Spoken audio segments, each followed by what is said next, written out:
a lot of prayers. And Really great was kind of striking for your job. You didn't have that computer. yeah, that's all right. How are you? Doing good. Ouch, what I happened? had some eye surgery. They're working on my cornea, trying to save it because my body attacked it. No, I think Tried to reject it, and somebody I else think Richard's going to ring in and so should it just connect. caused a bunch of cell damage. So we And have a they put in double layer of somebody Skype, else's cells hopefully. yesterday. Brand new technique to try to reinvigorate it and encourage it to come back. So I told them my storyline was 2 years ago when I got the transplant. It came from Elvis, I'm sure it was. I love to sing. It had to be Elvis's, right? My body didn't like Elvis, so I went after Elvis. Now, they gave me Donnie Osmond's. Remember Donnie Marie? Those two? Okay. Gave me Donnie Osmond's cells. So I'm a little bit country and I'm a little bit rock and roll.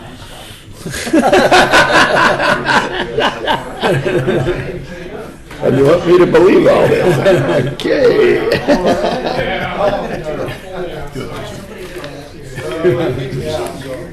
So I can't read her manual right now. You know, but I know what we did as a committee, and I heard what you guys are doing. So yes, This is May. yes, On the 17th of May, the Greater Oregon City Watershed Council is I'm having... doing a sample bake for you. I'm doing a sample bake. Will I get to invite someone? I wonder. Well, I would love to be. Well, yeah, sure, I'd love to be with you. Right. Because you're going to be... You should. It's like, well, really, No. Honoring who? me. Oh, well, good. Yeah. I'm glad to So hear then that. I'm going to share it with you. Oh. Because you preceded me, so... Oh, whatever you want to do.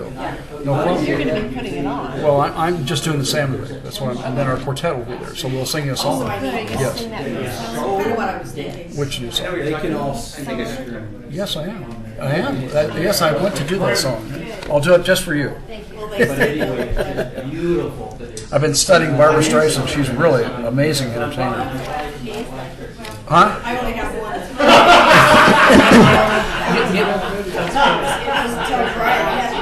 Yeah. Okay, this came from the blog. I guess.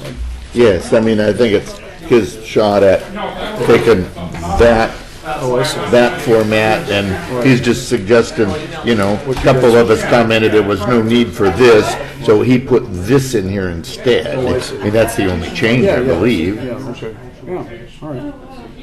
Okay. Now, it seems to me too, if these goals here are the ones that you link off of the bylaws, those are a permanent part of the committee, so there'd be no reason for timeline over here. The timeline would be associated with action and results. Project goals for your timeline. That should be- Yeah. Okay, Ginger. Brian's here. You can start. Good evening. Is that Brian? I can't tell. But I Oh, have he's him Brian. online, connected with Skype. Okay, hang on a sec. Let me just see if I can get him, make sure he's there. Are we supposed to be seeing our colleagues on some form? That's what they're trying to figure out right now, is how that's going to work. I don't know if we're having two that way, or, see, is that yours? You're welcome to it. I had paper. Not the Ying. You need paper? No. You need a big felt tip pen? No. Richard, what's your phone number? Big enough for you to see it? Everybody with kids up there, I'm a big fan. Okay. Well, I wanted to do a dry run just for this. Okay, great. Man in the back, well, Here we go. It's the second time he's been here. He's really interested in this stuff. Well, Bob LaSalle from Perkwood. Yeah, well. All right. So, Ginger. Ginger is there. Do we have Richard? Ginger, are you there?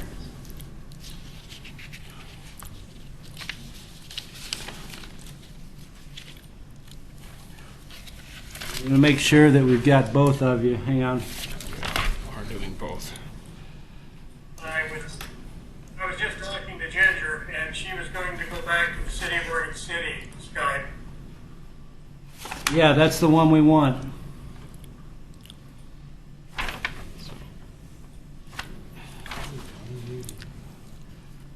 Yep. And people wanted to put more on the agenda. Well, All right. I haven't actually noticed one, but there should be. So, Supposed to be able to do a group call fairly easily. yeah, this might be the basis of some of the And this is comments from the staff. first time difficult. in Oregon City this has been done, so we're making history here.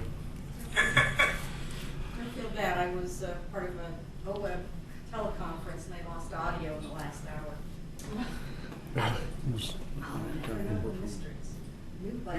See, there's Bob LaSalle, Paul, Ryan Vaughn, and no, it's not Tootie Smith. It's Rita Baker. Right, okay. Good. Yeah. Thank you.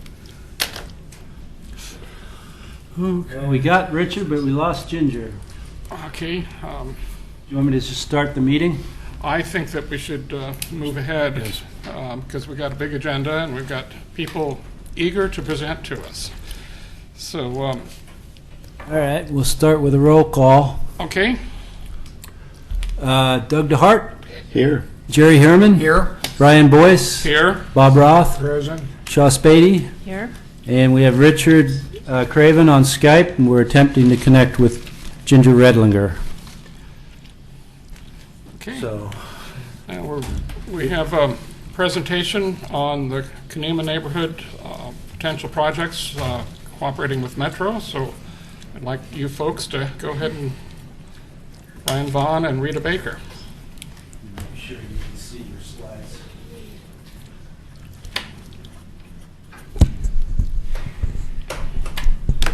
Let's see. Here. I don't know if you can see it, but that's the slides. Kind of green. Thanks. Yeah, it is sort of green. You're right. It First test. doesn't have bubbles. Okay. I got yellow. Oh, you do. You're lucky. You're special. That's what Mama said, you saying. When was the last time you... And make sure your mic's on, I think it is, so we can hear you. Yep. Thank you, Chairman Boyce and members of the Natural Resources Committee. My name is Rita Baker, and I'm the coordinator for the Greater Oregon City Watershed Council. And with me is Brian Vaughn from Metro. He's a scientist and all things one wants to know about Metro properties. So we're pleased to be here. Oh, there's Richard. Sorry. We're pleased to be here before you this evening to talk to you about a project that the Greater Oregon City Watershed Council is exploring for the Kanema neighborhood. We're calling it the Kanema Invasive Management Proposal. And what we hope to do is apply for a Metro Nature in the Neighborhoods grant this round in April. Let's see, just push. No, this way. There we go. So I'll start by trying to give you a little regional context. This is a graphic that shows the Willamette Valley synthesis that was produced by the Nature Conservancy. And the goal of the mapping was to try to identify some very important lands that need to be conserved and everything's beeping. That's to be conserved and to direct resources to that effort. So what you're seeing, hello. Sorry, we're going to try to connect. Nope.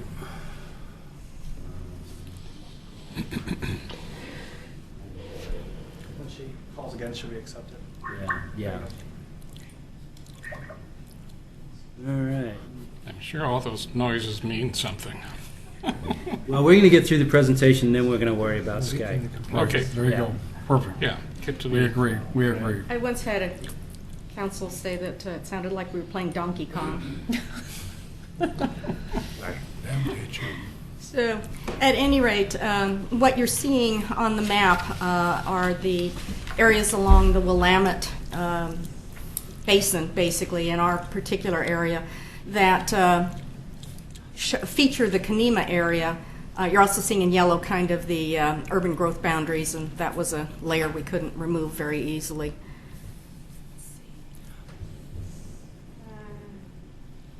Move.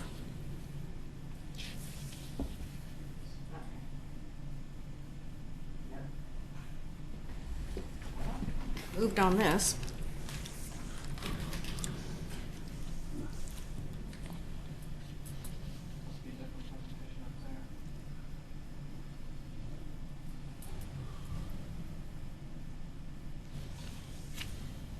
Stand by, folks. Working? Nope. North is up or what? Yes. Yeah, that is Clackamas Cove. Okay. Oh. You lost us, or we lost you.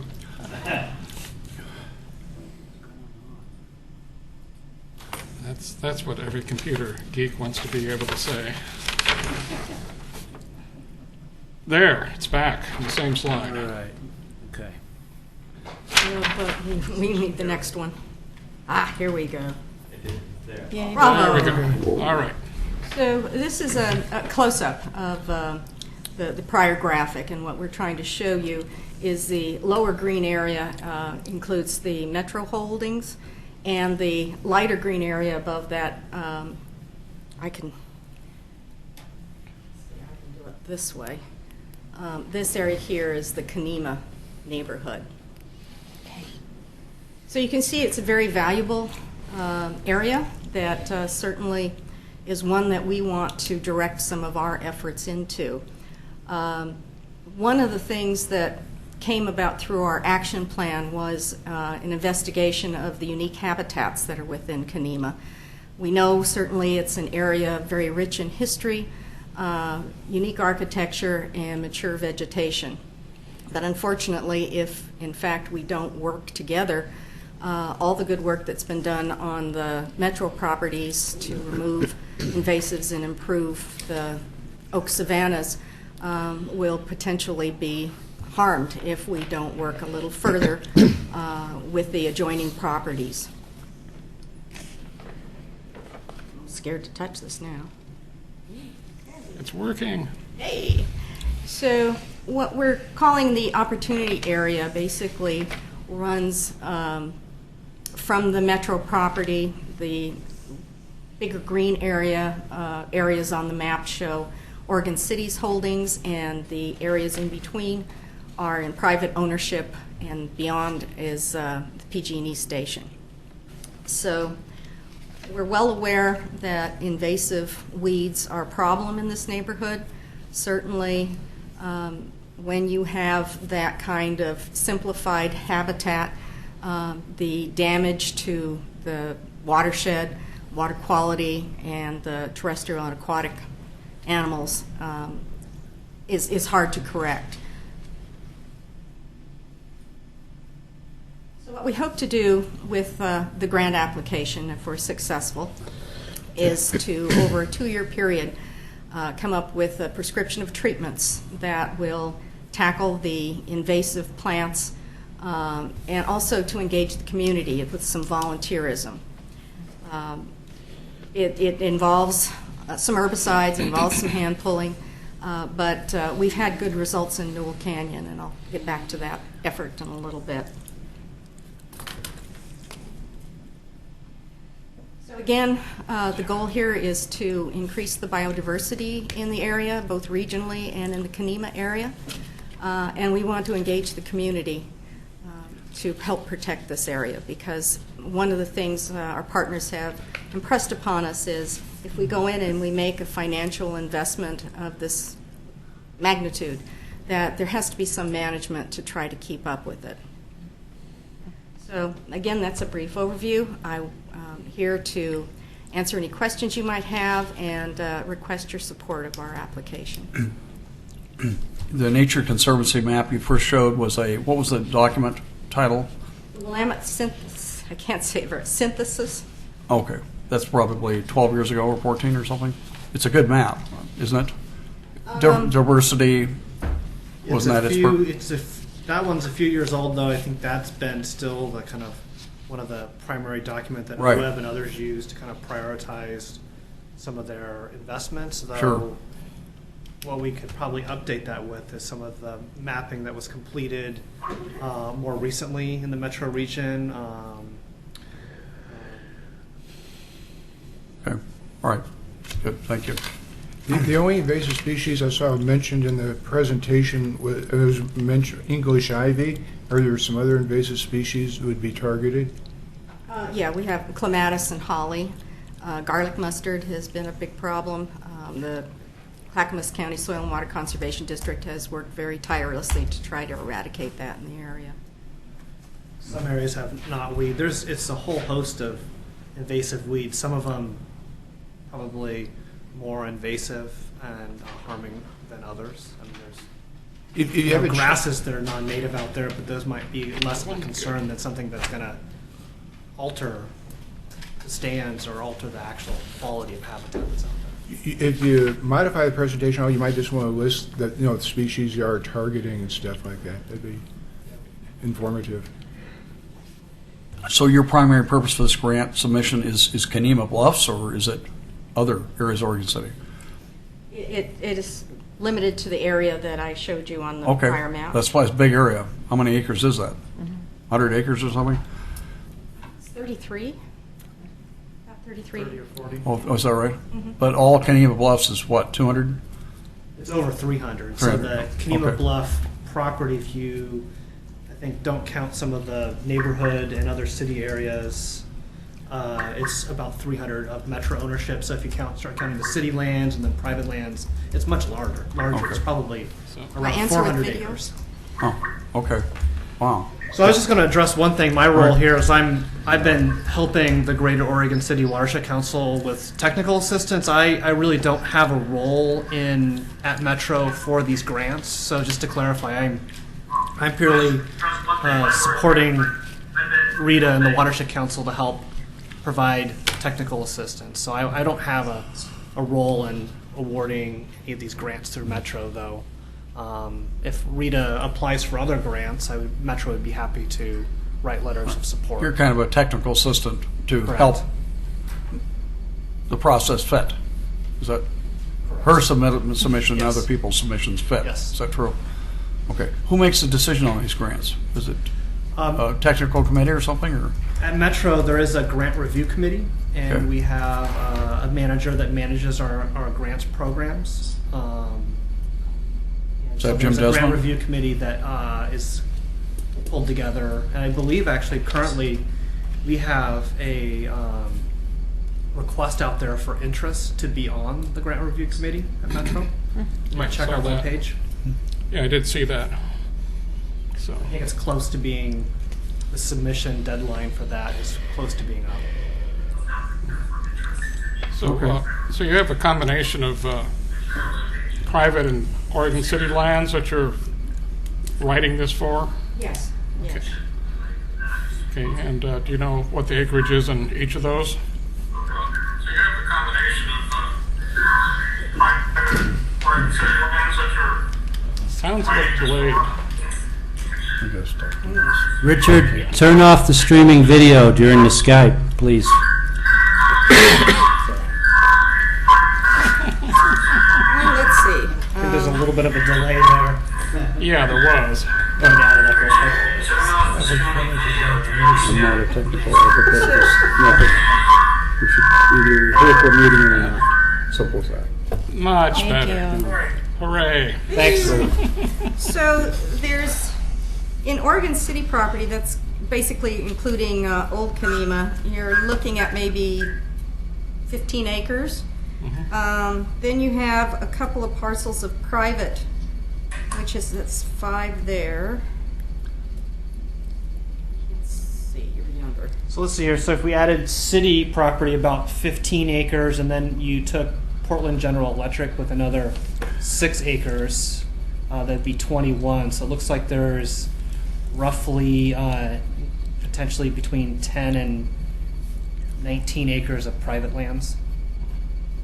Okay. All right. And I'm not aware of the boundaries of the PGE property. Does that go up to the road above from that station of theirs? If you look on your map, there's the lighter green parcel, which is Old Kanema Park. Yeah. So everything north of, you'll be able to see it up there, but I can do it for the people. Yeah, I can see it here. This area right here is all of the PGE lands. Okay, so it does go up to the road. That's what I was thinking. I believe is still in the Kanema neighborhood boundary as well. Yeah. So Kanema is a relatively, I mean, that's a pretty large segment. Is all of it being managed for the same habitat, or are parcels of it being managed as sort of oak, madrone habitat and the rest in conifers, or do you have a mix, or are you focusing entirely on shifting what's there into something else? I know we ran into some issues once before, so I was just wondering what the current plan is. There's really no change in the habitat types. It's really just protecting what is there, and what is there is patches of oak and some kind of basalt outcroppings with oak, and but the majority of it is Doug fir, maple dominated closed forest. So a lot of the steep slopes that are below South End Road, those are all dominated by Doug fir and maple. The areas closer toward Old Kanema Park and on toward the northern end of this treatment area, there is 4 or 5 acres there that has oak, kind of the basalt outcropping oak habitat that you see around this area of Oregon City. But there's no the project that the Watershed Council is developing is really just to abate the threat from invasive species, to ensure that those stands stay alive. There's frees up the native plants to grow successfully. Is anybody looking at working with property owners, because there's a lot of species that are still sold by nurseries that are considered invasive, just to try to keep new threats at bay? Well, it's not something we've tackled, but I notice when I go to Washington State, you can still buy English ivy. I don't find it anywhere around here. But I think that particularly the Soil Water Conservation District is doing a good job of educating local nurseries on that very issue. Well, I'm thinking more of kind of the property owners, might be planting butterfly bushes or, things of that sort. Yes. That can be part of our ultimate outreach. I think that education in general, as I had mentioned before, the idea of managing it after we've done the treatments is very important. And you're absolutely right. Those kinds of pretty things that get away from private landowners can really be a problem.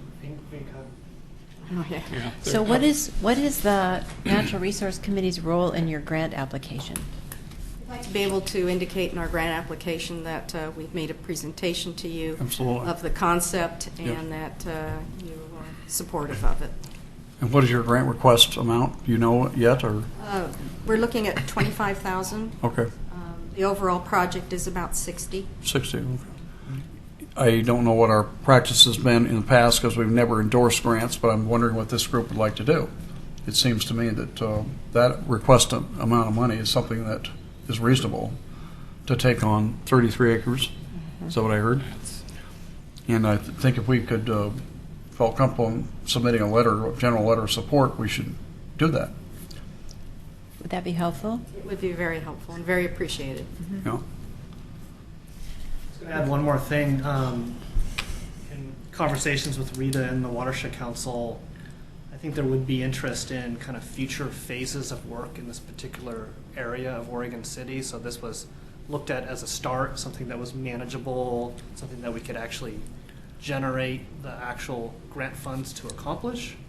But thinking that there are other areas, for example, in the neighborhood of Kanema, a lot of the old right-of-ways, people's actual private yards there, but given how many people live in Kanema, this kind of first phase here was looked at something that was pretty doable, something that we could gain general support and show people what could be accomplished. So I just wanted to mention that I think there would be potential interest in doing future phases in other areas of Kanema. I don't know. Go ahead. Yeah. It's going to be any kind of monitoring, kind of long-term, just to make sure things are being kept at bay. It's one of the things we discussed with the city. Certainly, they are a large landowner there, and they have the continuing issue of budget to deal with, but then that's another reason to continue to partner with groups such as the Watershed Council so that we can continue to be vigilant on that. But also it's important, again, to educate the public because, as Brian was indicating, there's a lot of private property, and you did, Mr. Roth, that if individuals are vigilant, I think we can make an impact. Sure. Yeah. I believe your grant mentioned a couple of years of direct maintenance of the project. So, and anything past that would be up to your own good graces, I assume. So, but you know, that's pretty normal for this sort of grant. I think invasive weeds are going to be a problem forever, and you can only hope to manage them to a certain extent. So, hoping that we get the areas completely free of invasive weeds is probably not a realistic goal, but getting it so the habitat's healthy and we do see some kind of benefits to wildlife and water quality. It's kind of really the goal there. So I think we do have some work still to do around the follow-up treatments and monitoring. I think those are good questions for sure. But this is really just kind of, we're in the early phases of developing the project. Thank you very much. Thank you. If I may have one more moment to let you know of upcoming events. I'd like to start out by showing you this. This is going to be signs that you're going to see in the near future on Washington and Redland Road. We've had donations, and the goal of this is to identify our watershed basin and to identify creeks. And we're starting out in areas where we have worked, Holcomb and Potter Creeks being one, and obviously Abernathy is another. And eventually we want to work on Newell Canyon as donors and money become available. We have a close connection to Mr. DeHart. The artist of this work is his wife, Catherine Costeau, who's a member of our council. And we're just absolutely delighted with it. And I think it's going to be impactful to let people know about a sense of place and the community's investment in watershed health. Can you hold it up a little more? Oh, okay. And Pretty soon you'll all get a chance to buy a T-shirt. Yes. Which leads me to the next item. The Greater Oregon City Watershed Council is collaborating with the Environmental Learning Center at Clackamas Community College for a salmon bake. This is all very inclusive here. Mr. Herman is going to help us with a Native American style salmon bake, and part of what we're going to be doing is honoring some people who have really been advocates in our watershed area, and Shaw Spady is one, and Brian Vaughn is another. The Clackamas Community, the Clackamas Soil Water Conservation District for their partnership, and Ellen Sheedy, who is an attorney and helped us get our nonprofit status. So that's May 17th, 5 o'clock. We will be publicizing that in the future and hope to see you all there. Tickets are $50, and $25 of that may be deductible as a charitable contribution. And finally, we're collaborating with the Johnson Creek Watershed Council on a science pub talk on lamprey. We're looking at the first week in June. We haven't nailed down everything at this juncture, but we want to combine it with a tour of the blue heron plant, and we will have 2 speakers available, and we will be publicizing that as well. All right, good deal. Thank you. Thank you again. Ryan prodded me. I thought the action we should take is to vote on a letter of support. I stuck it under new business just because of process.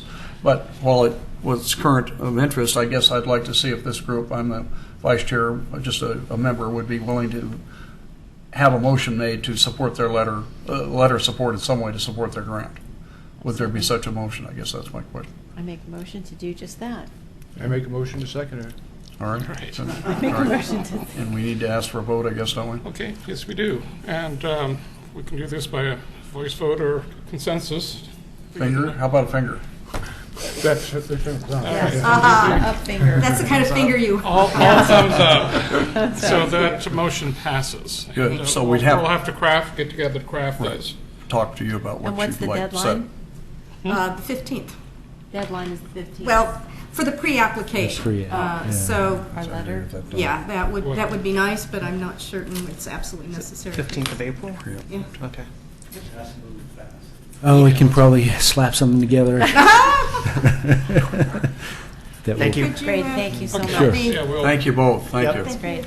Thank you. If we could get 5 minutes to maybe figure out the technology and get the other members booted up. Okay, we had a citizen request to speak as well. Do you?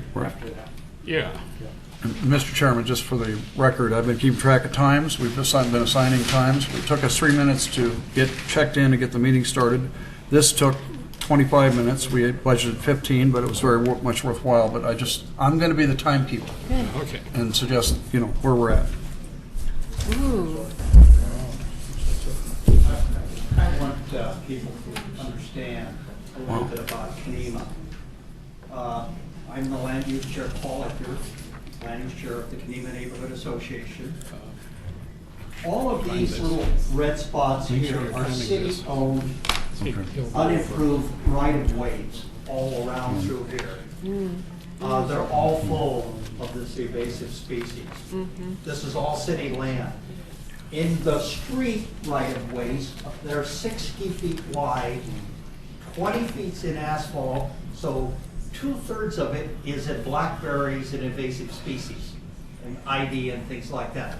All of that is in a National Registered Historic District, the only registered historic district in Clackamas County. And it is up of a higher level of importance that we try to maintain it, sustain it, and do the things that are appropriate with it. So right now, this whole area is just literally overgrown. Also in here, that we have a creek like Coffee Creek that comes right down off of the bluff and pours down through there. Coffee Creek, most of it, both from Fifth Avenue down, is in a unimproved Marshall Street. It's a city land. And it's critical to the ability where somebody could actually fix it up and remove the ivy and clean it up and make it what it really could be and should be. But there's creeks running out everywhere. So between my house and my garage, I have a creek. And that comes naturally percolating right out of the bluff, and it runs year-round virtually with absolutely the same water level, whether it's in the summer or the winter. And so all through this area, we have this opportunity then with this grant, if it comes through, to literally get into these city-owned right-of-ways and clean them up. And I would tell you that the neighborhood association would jump onto this, and we commit to jumping onto this, to being the critical key partner in making this go. So this is not like you guys, this is just the beginning. Just the beginning of a massive restorational opportunity to restore an area of national significance. And your help, and we may need to come back and ask for more or do more, but all I can turn around and say, we got to start from someplace. I have been dreaming about this 5 years ago, greater 10 years ago, and kept on advancing and saying, please, will somebody recognize and understand that we have this immense opportunity to do this. And then the city, with Metro money, bought this huge chunk of land right in here. And when they did this, it's right in here, it's on 5th place. And when they did, then Metro came in with their team and cleaned out the ivy and a lot of the invasive species on it. And you can see for miles through it now. I was up there chasing some deer, with my kids. through this area, and you can just, it's like amazing what we can do, what they did. And so all of this bluff through here, all of this through here, this is, a lot of it's like this, in the 30 and 40% grade slopes. And it's really something, but I would hope, I want to come back at a later moment within after this stuff, is to talk about landslides and some of the stuff, because we have significant opportunity there to discuss, and this is a critical role or part of your deal in geological hazard areas, and all of Kenema virtually is a geological hazard. Okay, Yeah. thank you. Thank you, Paul. Thank you. Okay, Good job. okay, any luck there, Pete? Yeah, we've got both, but no video. I think we have the cheapo version of Skype, so we're going to need to talk to IT about upgrading Do to we have- Skype Premium. Do we have audio? I think we have audio. Can you guys, I can hear you here. Ginger, can you say Yes, something? I can hear you also. Okay, Sounds good. all right. So no video, but yes on the sound. That's good. So if you're in your pajamas, we can't tell. Okay, just leave that going and have to do the minutes. Has anyone have any changes to the minutes?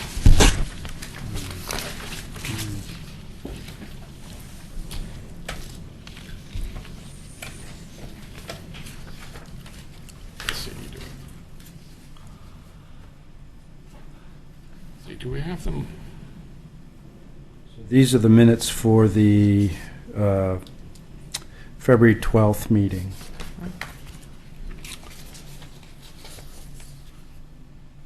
We discussed we had Carol Chemis with us, and we were discussing the initial goal setting session.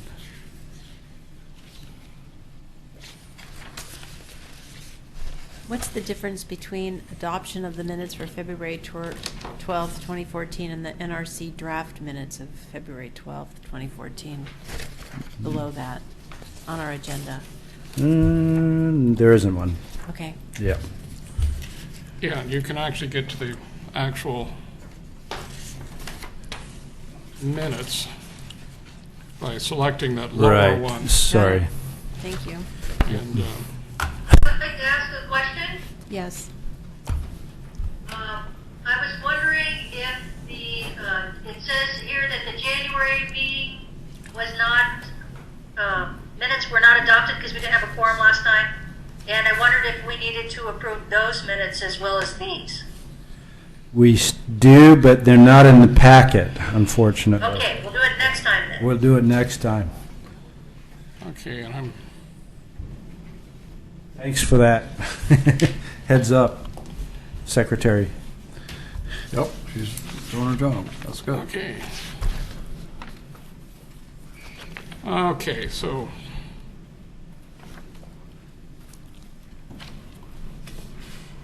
So we need a motion to approve the minutes, I think. correct. Would you like to make that motion? I would. Good. Okay, is there any I- second? I second her motion. Great. And is there any additions, corrections, eliminations, or anything at all with the minutes before we adopt I them? can't read. I can't read. Okay. In the interest of consensus, I will then consider the minutes adopted. Okay. Thank you. And now we have public comment, and we have Paul Edgar again. Or was this? Yes. Oh, yeah, I have two things from you, so, Mr. Chairman, I have a question. okay.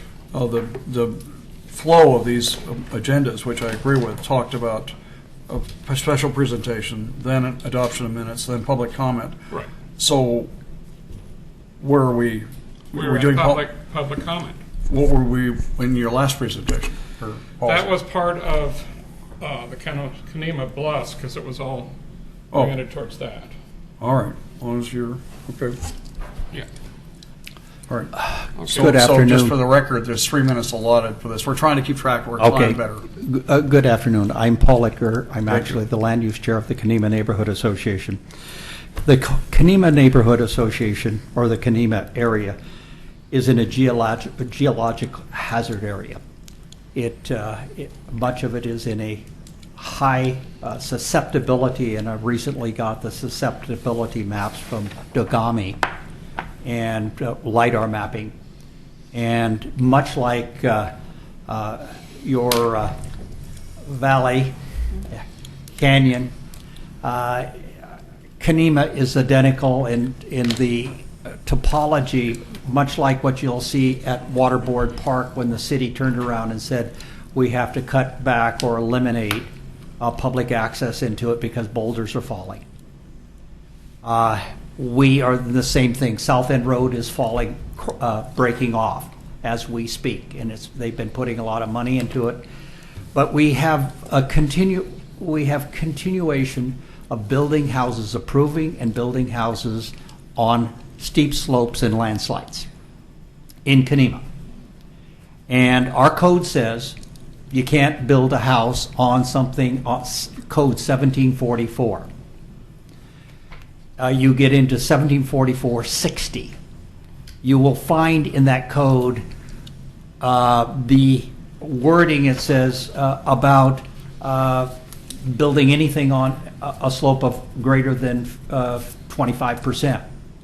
Well, I can point out here, and I have Oregon City GIS maps of houses identifying multiple houses after house after house that has been approved to be built on land greater than with slopes of greater than 25%. Recently? Recently, yeah. As in? Oh, we have 2 of them right in process right now. Okay. Okay? We really need to review this. I'm not an expert in landslides and all of this stuff. I go to Dr. Bill Burns. Okay?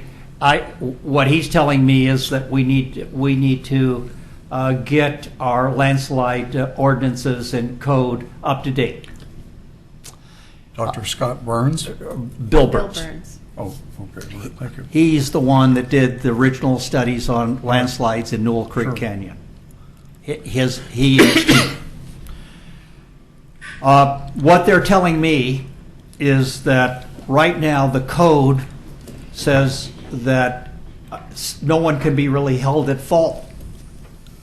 The only way we're going to really protect the citizens is if the city steps up and really takes a more proactive position and incorporates all of the latest code that was promised to be enacted since 2007.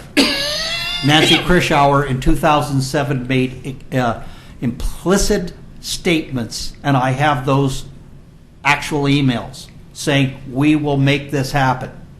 So it's gone quite a few years and nothing has happened. And it would be my hope that if you could take a look at some of this code or some of these houses and some of this stuff, you will find I got really tied up in it because they want to cut a house into the slope right below my house, and my house is on a 35% slope. And I have a big boulder there, and they want to cut into that and create a big flat plateau for a house. And I just said, I better figure out what really is happening.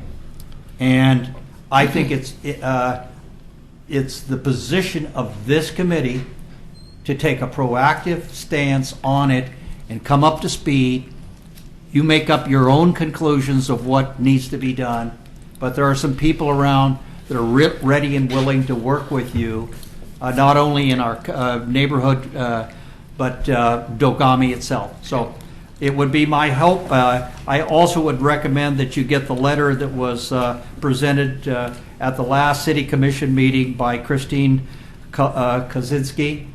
It's well thought out, and it's one that really outlines the opportunity.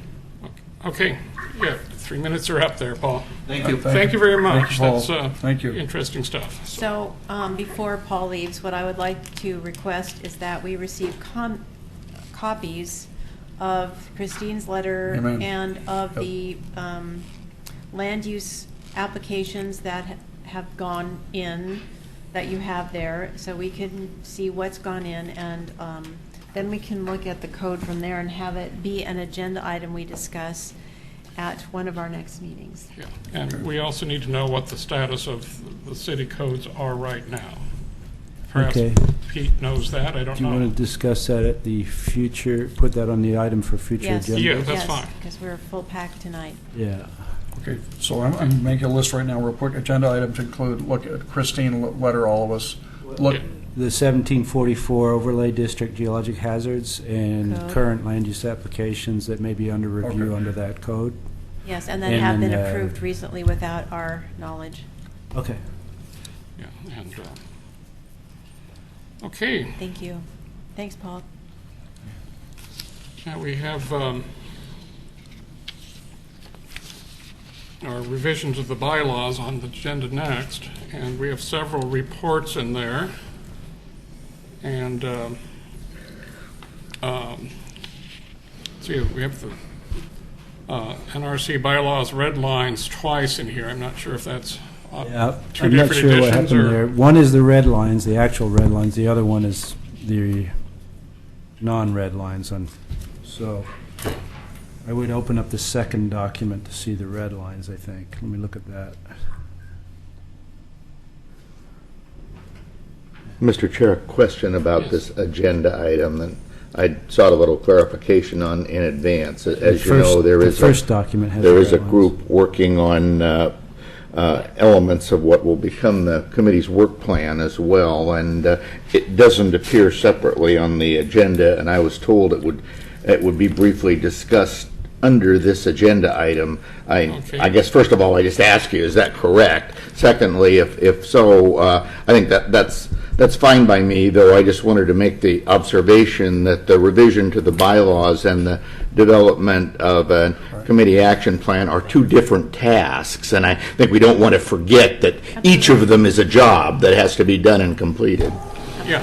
And if I could follow up with what Doug's saying, what I wasn't clear about is, we attended and participated in a retreat to work on some of these things, but I wasn't sure if future work was intended to be taking place during the monthly meetings or an additional retreat was required. It's just not clear, how we're proceeding. My understanding was that when we broke into these two different groups, our group met and we made changes to the bylaws.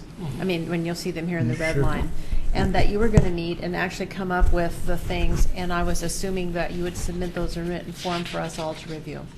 Yeah, that's what this. And Bob has laid something in Yeah. front of you here. Yeah. I would suggest, for what it's worth, when we get to this one, we don't have much time tonight, No. just quickly get feedback from the whole committee on that draft item, and then the work group can work on that, and then talk in very briefly about how we should proceed next in assembling the elements of a draft action plan. As Bob said, do we want to put that off for the next meeting, or do we want the small work group to start receiving ideas from people and starting to build a draft, preparing for the meeting, whatever the preference of the full committee is?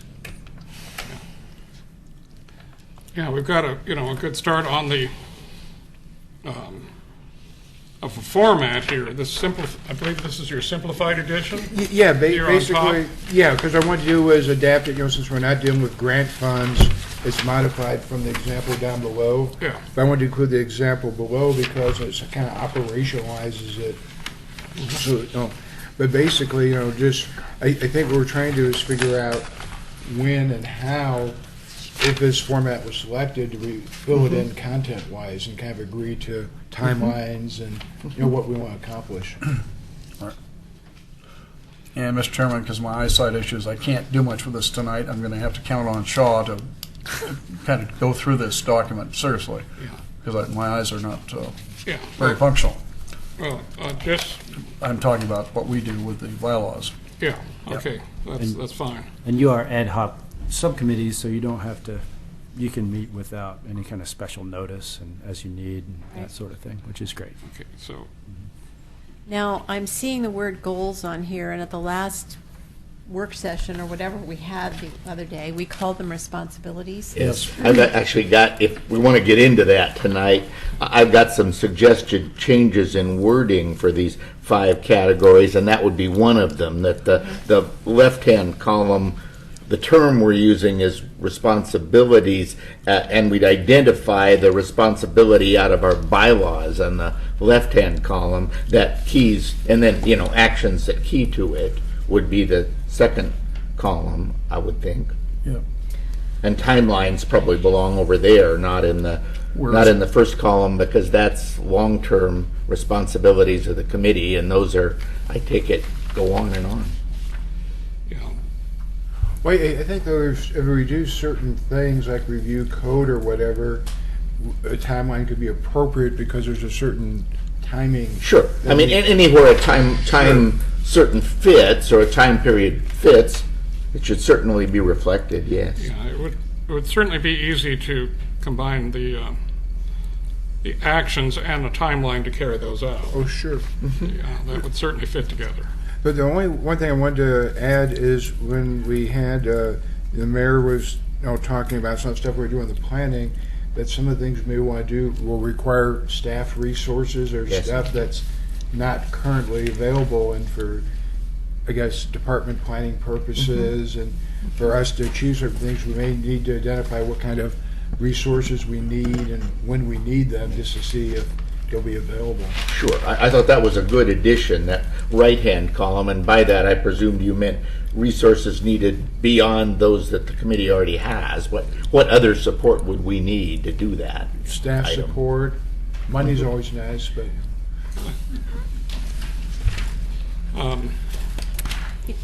Yeah, I think frequently that would be input from staff and, current regulations, things like that. There's not going to be, we're not undertaking physical projects in the sense of digging holes in the ground or anything like that. So, it's not that sort of help. No. But we could certainly identify each action, outcomes linked to it, how we would measure our success at completing that item, and then if there are any additional support requirements, we could do that, I think. Yeah, I think that looks fairly simple, and perhaps we could get copies of your rewriting and then adopt it at the next meeting. I can share these with Bob, and then he can use those as a basis. Sure. With whatever other comments he's heard and his own thoughts. Yeah. And then, before we leave this one, I sensed that there was some agreement that our work group would continue forward and trying to assemble an Yes. actual draft. And personally, I think that's fine. Are you okay with that idea too, Bob? well, I think part of it is to kind of get buy-in. We can work on some drafts, but I think it's kind of like work on the bylaws or other things. Part of it will be getting everybody to kind of buy in or make sure everybody has the same or similar understanding. Well, I can't work with this. To me, it's like, Well, the rest of that Yeah. can be ignored. Just the first page. No, we're just about the first page. just this part? Yeah. You agree on that, we're just talking about agreeing Yeah. on The rest of it categories? is The rest of it is examples. Those were just examples Bob found in Yeah, other they're places. not- Oh, I see. They're not Okay. actually going to be Okay, used. so you're going to move timelines over to actions. Yeah. Yeah, And like the second And you're going to page, make yeah. goals into responsibilities. Yeah, right, exactly. I see, okay. We can get a whole revision out to everybody, but if you like Right. the idea of Yeah. Like of the that. work group going forward, I think Absolutely. what Yep. that means, though, to you and others, Shaw, is that then if you've got specific ideas for actions, you could just informally forward those to us, and we'll put them in the working draft, and then we'll bring a first cut of the draft back to our next meeting for deeper discussion among the whole group. And that's how I see it Okay. moving forward, anyway. Okay, so our subcommittee needs to start developing it based on what we're seeing here, with perhaps some word changing, which we can do first. And so the format would be similar to that little brochure that the city put out. that we received, that little Yeah. 2 or 3 page that sort of said goals, but we would say responsibilities, and there'd be blah, blah, blah, and then the next one. So it would Yeah. look sort of like It would- that. it would in look like format. that, I would think. Okay. Yeah. All right. Okay, so as long as everybody's okay with this basic format, I think we can just go ahead. Yes. On to the revisions of the bylaws and then continue our work independently. I think that sounds good. Okay. Real good. All right. So on to the bylaws, and you guys did quite a bit of redlining and Yeah, so is there anything we should hear from the subcommittee? Well, I think I can remember enough from memory that we were, one, integrating in each section of the bylaws as they used to flow, new references in terms of terminology. And where it used to say something, now it says responsibilities. That much I remember. And so we tried to go right through from the beginning to the end. The tree committee was an established effort way back when this organization got going. We did not continue to make the tree committee a standing committee because there is no tree committee. If it wants to be a standing committee, it still can be, but we didn't relate to it because so much of the work has been done, and Pete's gone on to complete it under the urban forestry kind of efforts the city has. So, and that's all I can remember, and I can't read well enough to tell you the rest right now. Right. Yeah, process-wise, I got the draft from Ginger via your work, Jerry, and Yep. then I put it in a Word document and redlined it, so I wanted to make sure that I got that mostly right. And then where it's blue there was where Ginger corrected my initial red lines. Right. So, but I want to make sure that this is what we discussed about today and generally. And then I went through and I didn't make any changes that we hadn't discussed. I just put some comments in the sidebars for consideration. And I could talk about those if you'd like. But the first change was duties were changed to mission statement, preamble, in Article 3. Is that correct? And then Article 4, the scope of activities becomes responsibilities, the 5 that we agreed on. And then there should be a number 5 next to coordinate with Parks and Rec Advisory Committee. For some reason it didn't show up in the red line. But it does in the final. And then everything else that's getting crossed out is stuff we've discussed. Yeah. Comments? Yes, page 2. Okay. It said comment. Okay. Staff recommends. Yeah. Are those your recommendations? It's a consideration. On number 2, where we say review and initiate updates to city's comprehensive plan, goals, and policies as they relate to statewide planning goals that are integral to the mission. When comp plans are updated, they definitely have to occur with the city commission providing a budgetary line item for that. And that based on that direction, the last comprehensive plan update we did was in 2003. We've done a comprehensive one, a periodic review one. But whenever that happens, it's initiated first through a recommendation from the community development director if the resources are there, and then the city commission would make that part of their work plan. Okay, so on number 2, let's just go back to that one. Let's just stick to that. Yeah. We really felt it was important that the committee not just review things that are given to us, but that if we ourselves reviewed the comprehensive plan and felt that there are certain aspects of it that should be looked at, that would be initiating updates. It's like initiating with comments to the city commission that we think this aspect of the comprehensive plan, when you have time and money, needs to go on the agenda list. So we didn't want to just sit back and only review, because we felt like we wanted to take a more proactive role in guiding, say, the commission or the planning commission or whoever's reviewing the comprehensive plan. When it comes up, we think this is an important thing to consider soon. That it be on a priority list, like that become part of our end of the year recommendation to the city commission when we come up with our responsibilities or tasks. So that we thought initiating updates didn't mean we were going to rewrite the comprehensive plan, but maybe there's a different word for updates, review and initiate. Right, and I'm just thinking, yeah, and I don't disagree with some you. other word. Yeah. But I do think we wanted to keep a more proactive word in there, like initiate. Yeah, I see. Yeah. So Would it be possible to say review and recommend updates? Yeah. We don't actually initiate updates, I don't think. Yeah, that would work. Yeah, I would agree with that change. So Review and recommend. Thank Yeah, you. Just like number 3 is review and recommend. Keeps it consistent.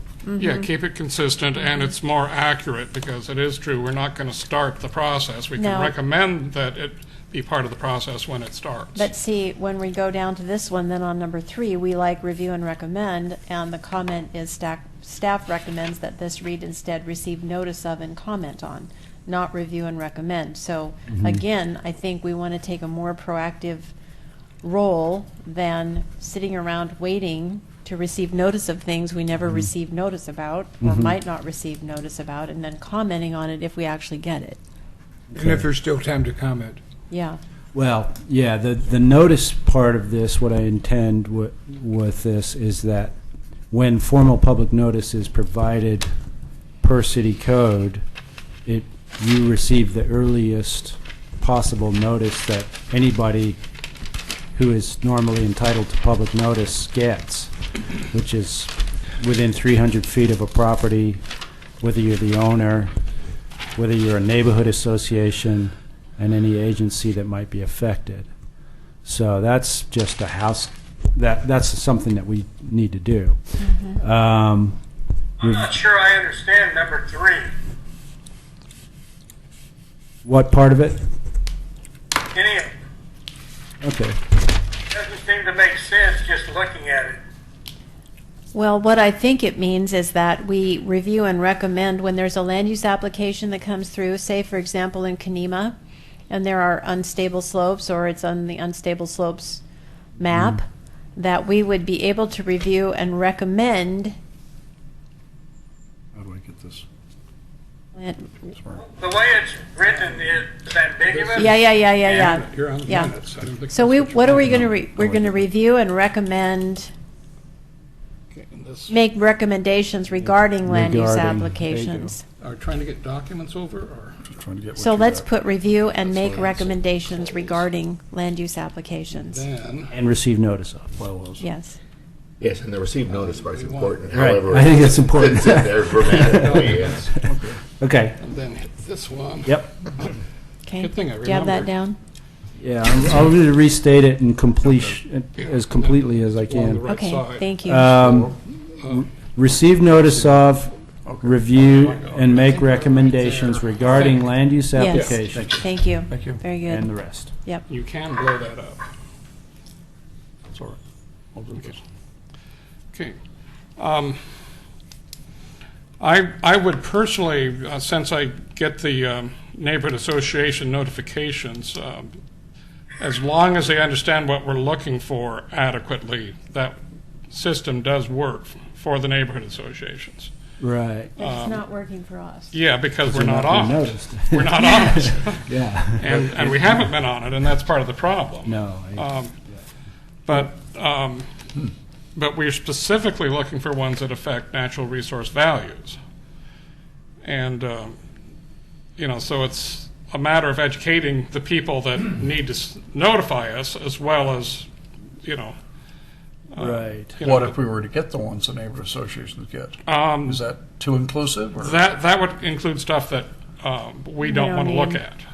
It's like, So who do we Well, go to? that's The a city question I have commission? as staff is, do you want to receive notice of every land use application?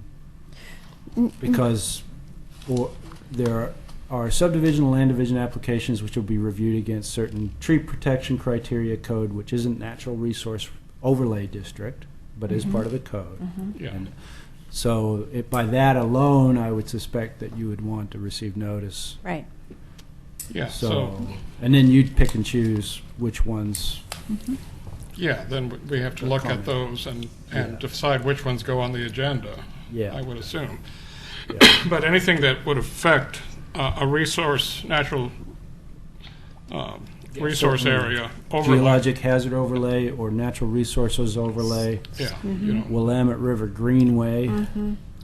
There are two others. yeah, there's one, Historic. Is there one for the Clackamas proper, or is there just a No, setback? it falls within the natural resources overlay because of the 200-foot Yeah, okay, from the high water mark. okay. I think in most cases, if it's outside of the 200-foot buffer, it would, Yeah, it there'd would have to be probably go something to else. Two Rivers anyway. Okay. So if we got that, plus ones that affect forest cover substantially. Anything with anything that's being reviewed So- pursuant to the 1741, which is tree protection. So we Yeah. don't put that in our bylaws, do we?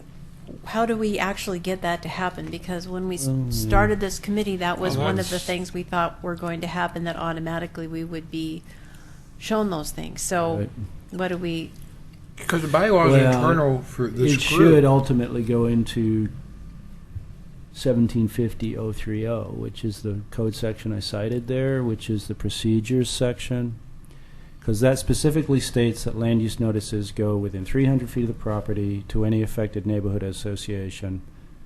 And then it's very specific, but it doesn't mention NRC or PRAC or those groups. so what you're saying Yeah, is we need to go to the city commission and recommend a change to the city code? Well, ultimately, but in the meantime, the notices need to, as a policy, just should go to PRAC and NRC and Transportation Advisory Committee if How do they're we so get that interested. to happen? That's what I'm suggesting we do.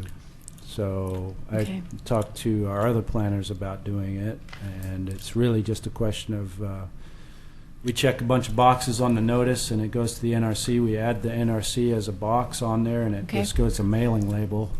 I guess we have to make someone responsible on the committee for sending that to you, either to your house address or pick it up here at City Hall.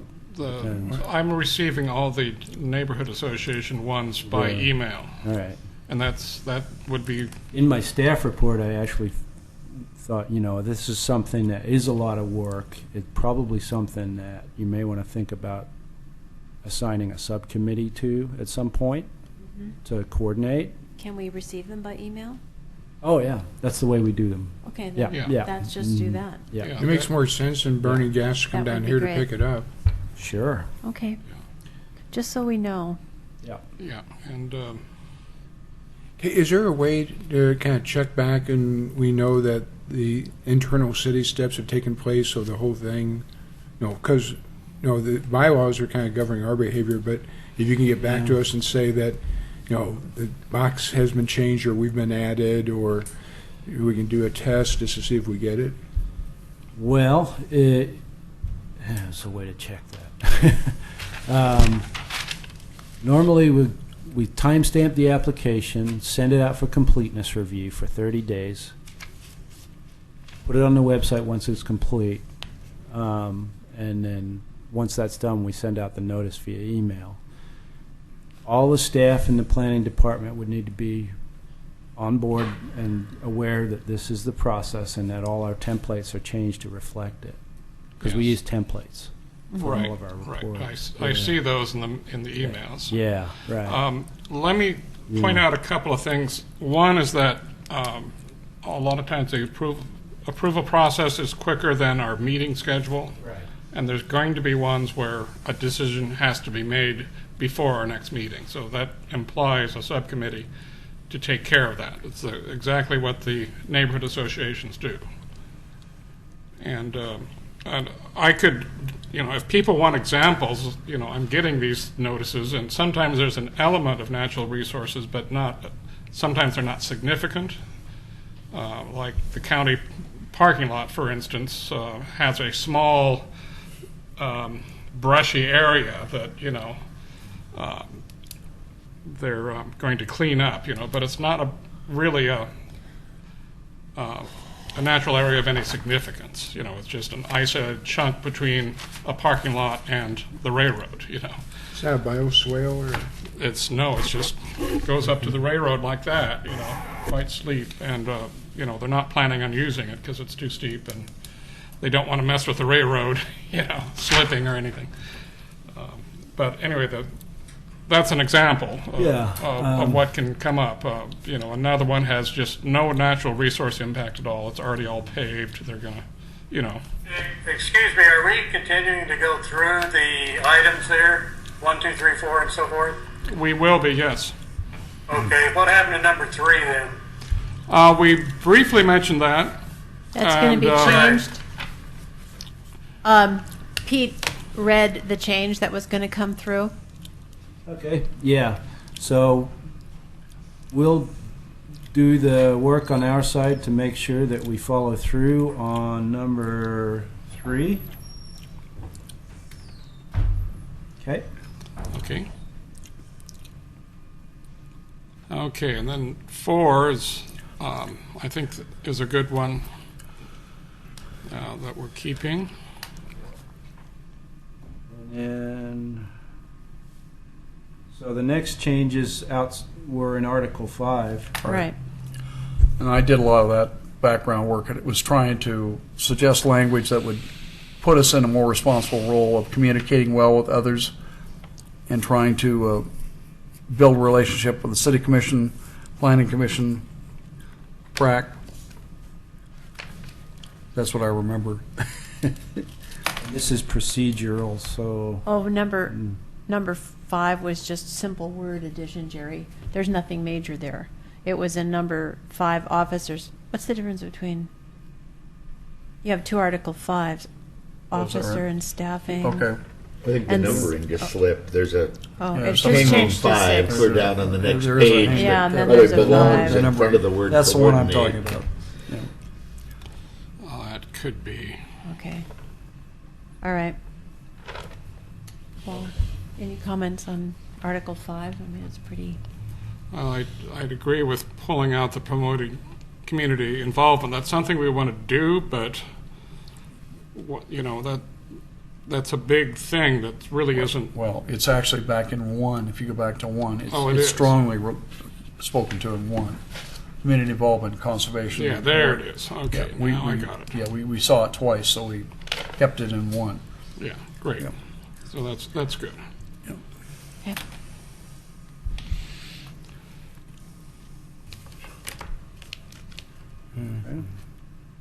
Article 6, are we there?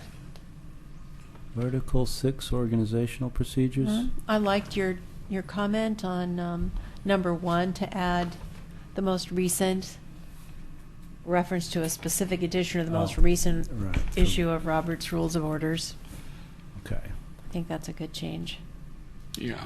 Pete, is there? I've seen kind of brief, almost kind of Cliff Notes versions of Robert's Rules of Order. Does the city have those, or ever give those out to committees? Because I mean, not everybody carries a copy in the back pocket.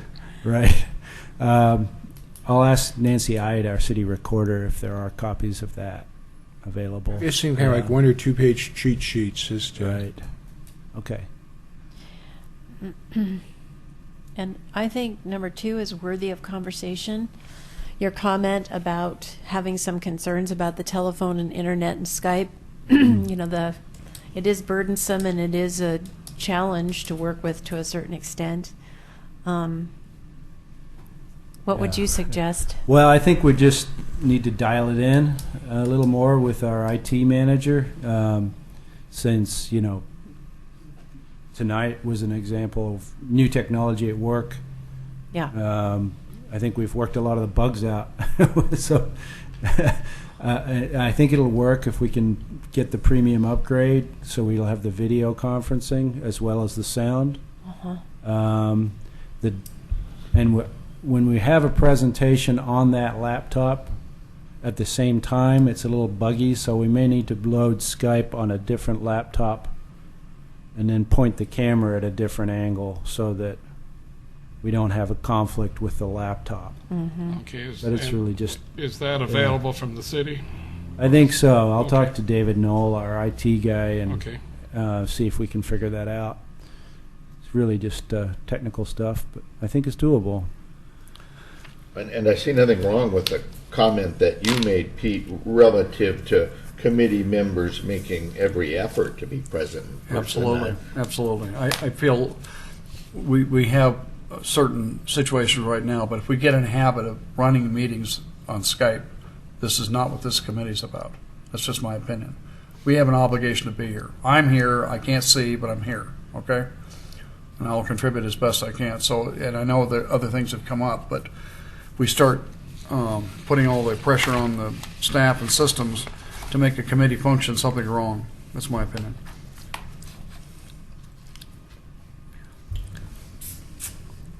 Seems like we can do both. I mean, it seems to me we make an effort to be here. Once in a while, it will not be possible, and then if the city can accommodate us with technology that help us in those circumstances, that's a good thing. And it should always be there if in the situation where you need to patch someone in that you didn't anticipate needing at the meeting as well. Not that we might, but... You know, the one thing we didn't do when we were discussing these bylaw changes is come up with something if you miss so many meetings, then... We actually did.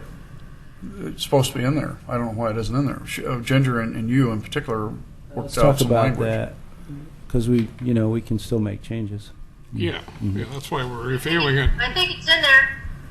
Supposed to be. Okay. Where's it Where is supposed to be? it? Where is it, Missy?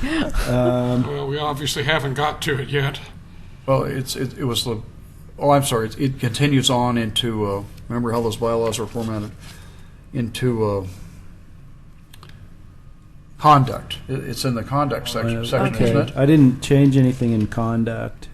Well, we did. Okay. Okay, so that's missing. Well, let's yeah. let's stay at number 3 for a second with I this. don't think it's in the conduct section. I think it's up above. Let me find it. Okay. Okay, thank you. So going to number 3, whatever change we make on number 1 as a descriptor of the Roberts Rules of Order, we just need to be consistent, use the same language on the first line of number 3. Whether we say the first edition or the last edition, just in terms of consistency in those two places. That's simple.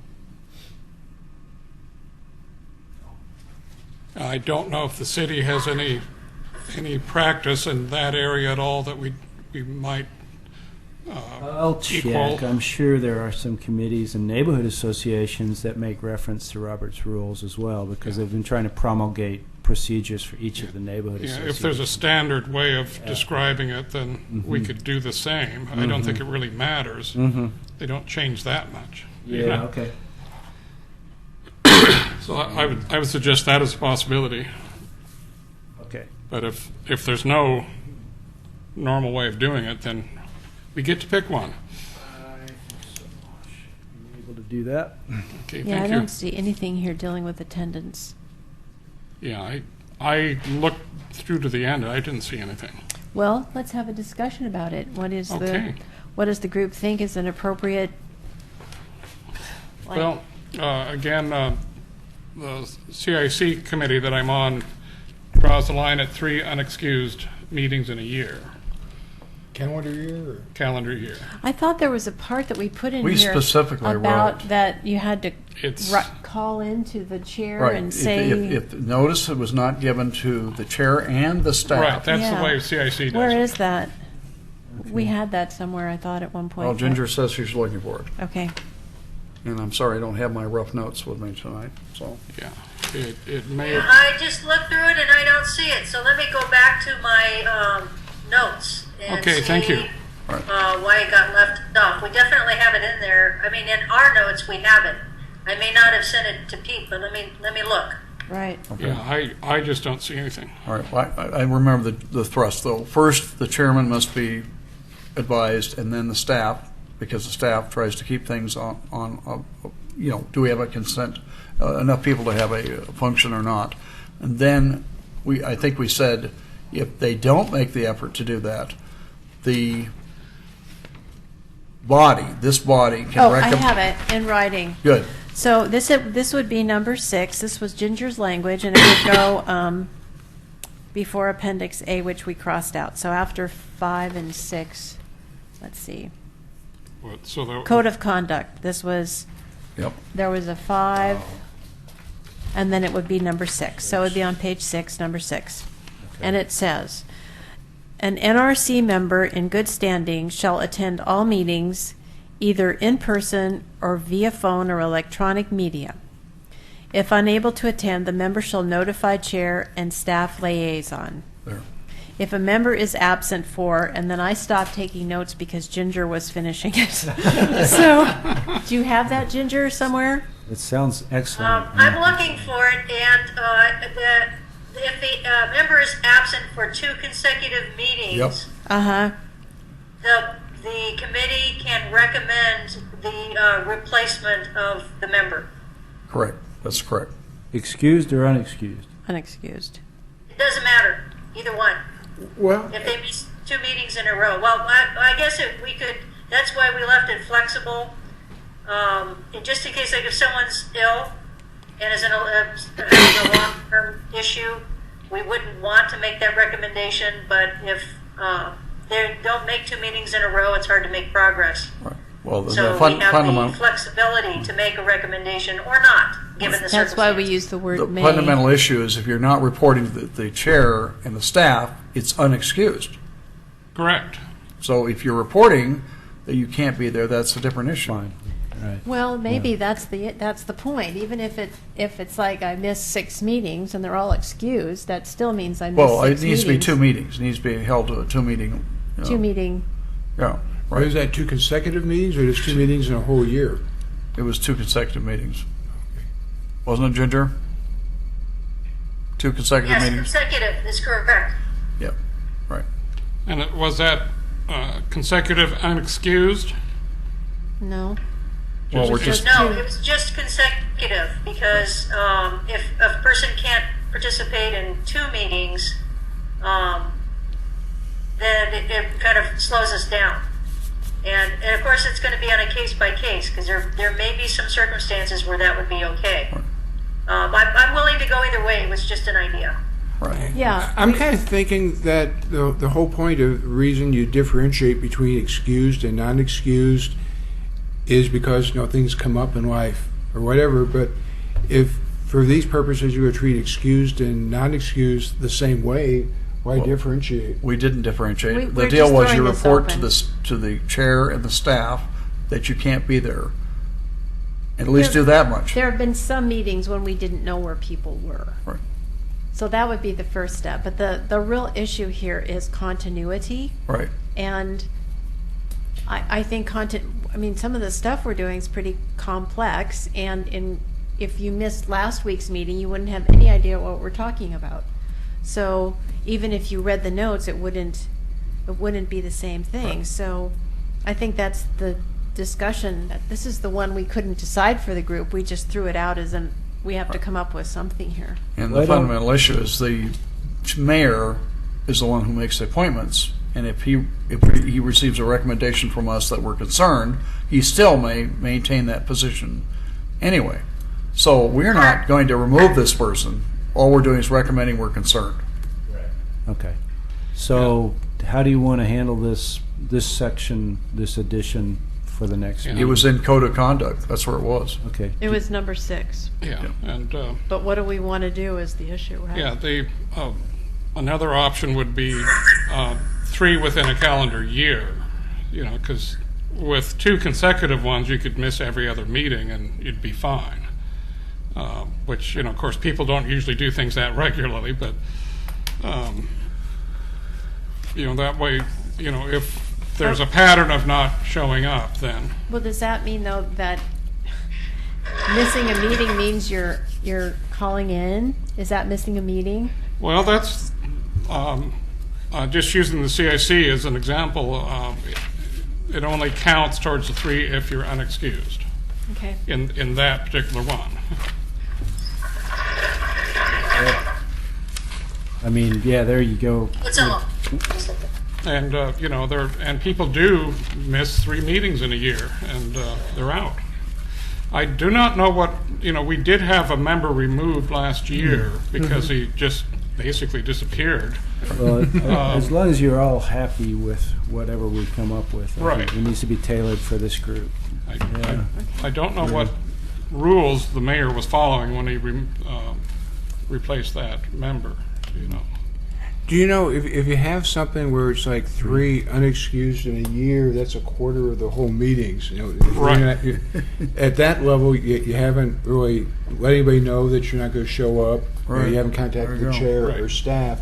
That seems. I don't think there's as much sticking point with the a certain number of unexcused within a calendar year. I think it's more the question of, you know, excused. I mean, we're kind of get to the age where people might have to take care of an ailing parent or something like that, and, you know, be excused because you got to do what you got to do and stuff. So, am I right that maybe the question is more about excused versus unexcused?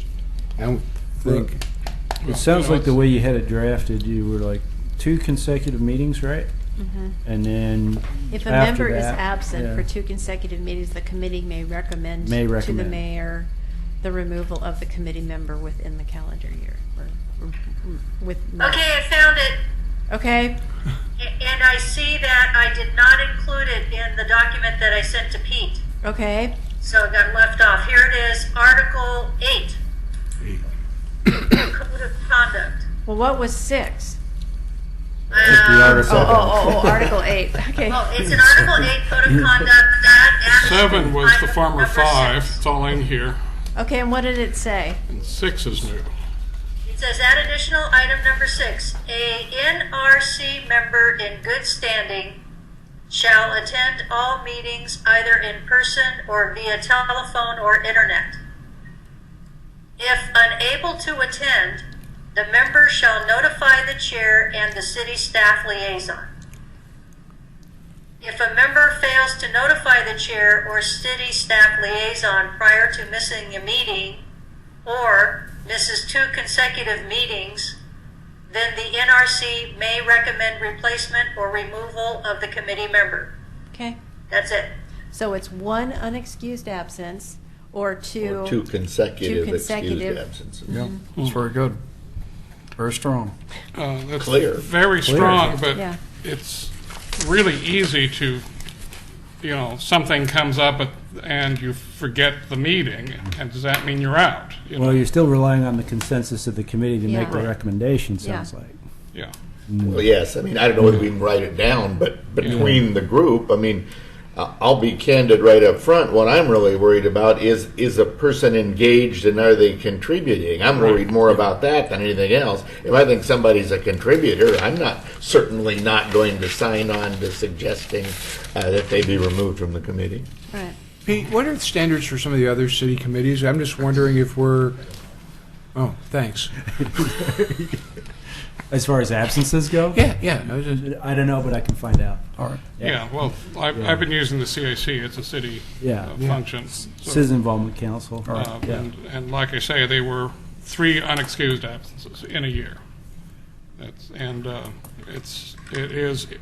It is carried out without Executive exception. or But I think otherwise? that, what's the CIC do? It's 2 members from each neighborhood association make up the CIC. So they deal with land use issues and all the things that affect all the neighborhood associations rather than just individual ones. So they don't deal with individual land use applications. I think we're a different situation. Well, yeah, we So are. we need a different set of Yeah, but criteria.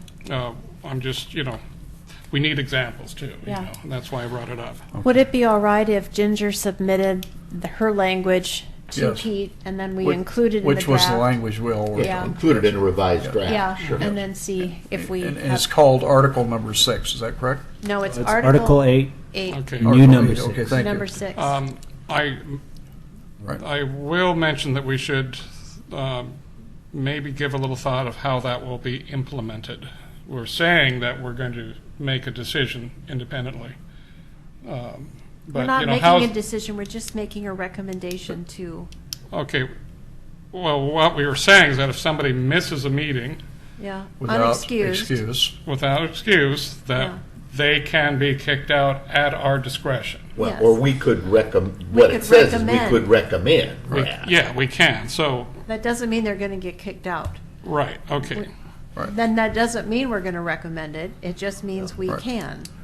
Can I make a request that maybe before we make a final decision on this criteria, it would be helpful just to look at other city committees. I just think it's Okay. helpful to have some comparison just to see if we're Good. within well, kind of the normal range or kind of way out there. It just, I think that's a good suggestion, because when I repeat this thing over again, it sounds a bit onerous. Yes. I mean, Yeah. we're basically saying we'd be cool heads here and use good judgment, but still, I'd like to think in practice what we'd be doing is maybe we'd be warning a member before we'd ever consider any action beyond that. Yeah, well, Okay. Not to say one strike, you're out.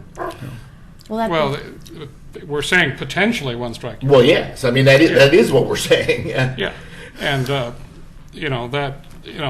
I'm not worried about this group making a reasonable decision based on that, but I think we need to be specific how that's going to happen, because, we're talking about, for a simple misstep of kicking them off the committee, which may or may not be appropriate.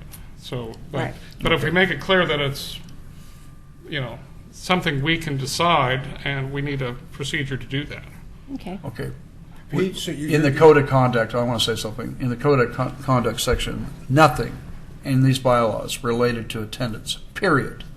So That's why it was we our put it job in to there. try to figure out something that set a standard here. Yeah. If we're going to use this video technology, whatever, this telecommunication thing, how do we do that? There's options in here that are included. They are not onerous at all. They're very inclusive. So if I hear what you're saying too, but in these bylaws, there was nothing in here that talked about who is a member in good standing. And under code of conduct, there ought to be something like that, Yeah. it seems to us. I think we all agree on that. Yeah. I just All think right. we have some issues about Right. specifics. And then last but not least, is we budgeted 30 minutes for this. We started this discussion at 7:45. We're now 45 minutes into it. I'm going to keep track of Okay, these times. I good. thought I'd report to you. Okay, thank you. Pete, I'm ready. you'll get the comparison with the other committees on that same thing. You can get back to us by the next meeting. There are a lot of examples. Some will deal with absences and some won't, but I'll try to find what I can and I'll just that'd email be that. helpful. Yeah, thanks. Yeah. Okay. Yeah. Well, I think that went well. I think so too. Okay. So Thank are you. we in a position to make a preliminary recommendation on these tonight, or Well, what would you like to do? Wait another month? I would hate to wait 3 months. Well, we don't need to wait 3 months, but we, Is it possible? Oh, I'm sorry. go ahead. It'd be nice, whatever we're voting on, to have like one clean, Okay. red line. It's really difficult agreed, with all the agreed, changes agreed. and the So I staff agree. I don't comments think we and should everything. vote on this till we No. have a single clean copy. Or We also have the number 6, which is an unresolved issue. So we need to resolve number 6 before we vote on What is the matter with anything. 6? I mean, once you add that Well, it still in, needs to be What is wordsmithed. six? Oh, 6 is one we were just talking about. The Attendance. The attendance. Oh, I thought that was Yeah. 8. You just got done telling me that Article was 8. 8, number 6. I mean, you're getting me confused. I can't read. Number 6 in part I'm not sure we're ready to vote on this. Well, we're not. so you want, But, I think we've made good progress on it, and that's. you want to see it in red lines in the next meeting before you vote on it. We want to see it unredlined. Yeah. I think Okay. everything. So you're willing to vote on it as verbally discussed tonight, sounds like. Except for Yeah. Article 8, number 6. That's what I'm saying. Exactly. Yeah, right. I am. Yeah. I am too. I would appreciate. I'd like to just see, scrolling back and forth, seeing the staff comments, seeing this. I know people would like to get it done, but I think with everything you're saying, it'd be nice to be able to vote on a package. Well, that's what we're The- saying. Next time he brings. Yeah, the next time. Yeah. unredlined Oh, I version. thought we were talking about. But doing in the it next meantime, time. we have number 6, which we're going to have 2 or 3 options we have to choose that would be added on at that next meeting when we vote on it. I think we should vote on it at the next meeting, knowing that we have to discuss number 6. Sure. If we discuss And, number 6 first, then we could vote. Ginger, I'd like to add one comment to that, if I remember my Robert's Rules of Order, when we're making a business item like this, changing a bylaw or policy, that we do a reading this meeting, and then the next meeting we actually vote on it. Yeah. To give time for everyone to process and comment and make final decisions. Yeah, So- that's pretty normal. That's- And is that 2 readings of a final edition? Because this isn't a final edition quite. It can be for next meeting. Yeah. Yeah, well, we could do it if we sent out the revisions one more time and reviewed it and said today that we plan to finish up the recommendations and vote on it at the next meeting, then we have the ability to do that. Well, good. Let's do it. I would be happy with that. Yeah. Okay. Sounds good. And Yeah, I 'cause- make that motion. Okay, I second it. Okay. And under Robert's Rule of Order, we just adopted something in our bylaws. There's a concept that we would vote was a signal of some type, I think. Well, that worked in that one. Well, So, Well, since we have 2 people not here, let's just go down the list and do the roll call. Yeah, okay. that's what I was hoping to Yeah, do. yeah. A 'Cause we signal- didn't signal actually something. see those 2 thumbs, did we? No, we can't see Well, them. actually, you can hear us talk, though. That's You want me right. to- Okay. We You can want me to now. call the vote? Yes, please. Yeah. Okay. Mr. DeHart? Let's be clear what we're voting on. Okay, so the motion is to make a final vote on the red line version of Article 8, new number 6, which our secretary will send to us before the next meeting so that we can look at it to review the language of... I think the vote is on adopting the bylaws, a plan to vote on adopting the bylaws at the next meeting Yep, Yes. and reviewing the changes in the meantime. as discussed. You know, I'm not even sure that you need to do this kind of a vote for that. We need to see what the final version looks like, review it, and then vote on it. I don't think we need to have a motion to vote on it next time. What does that? We need to capture that we are planning to do that, so everyone who in the public that wants to have input on it knows that that's the time to do it. Well, That's then that correct. means it's going to have to be put out to public review from that point of view. That's correct. It's all a timing issue. This could go through the summer if we don't start now. Yeah. So you can read it out in its completion tonight and vote on it at the next meeting. That's one option. But Well, what at are we the voting on At the tonight? city commission, I hear them approve things, Yeah. and then they read it and then approve it the same night. They Yeah, don't read it yeah. one night and Well, do you it can the- do that too. I We can do suppose. that. Yeah. Exactly. So, You could declare an emergency. What we're initiating through this vote, the vote is about initiating a process to reach a conclusion that by next month to formally vote on the bylaws, to then forward them to the city commission. I think, is that not true, Ginger? That's correct. But that's not necessary. But that's what we want to do, Richard. Some of us. I've got a question. One thing I want to make Ask sure. your questions to the chair. Oh, I'm sorry. Okay. The question I have is there a certain minimum time that we'll get the revised document? Because if we get like a day or two before the meeting, Gotta be right sometimes on we have other things going. We need, I think, at least a week Right. before the next meeting to give us adequate time to actually review and consider it. Yeah. 2 weeks. You could amend the motion to state that we have two weeks of opportunity to review before the next meeting. You could easily do that. Yeah. Are you comfortable with getting that out, Pete? Yeah, I can Okay. do that. Okay, let's read it.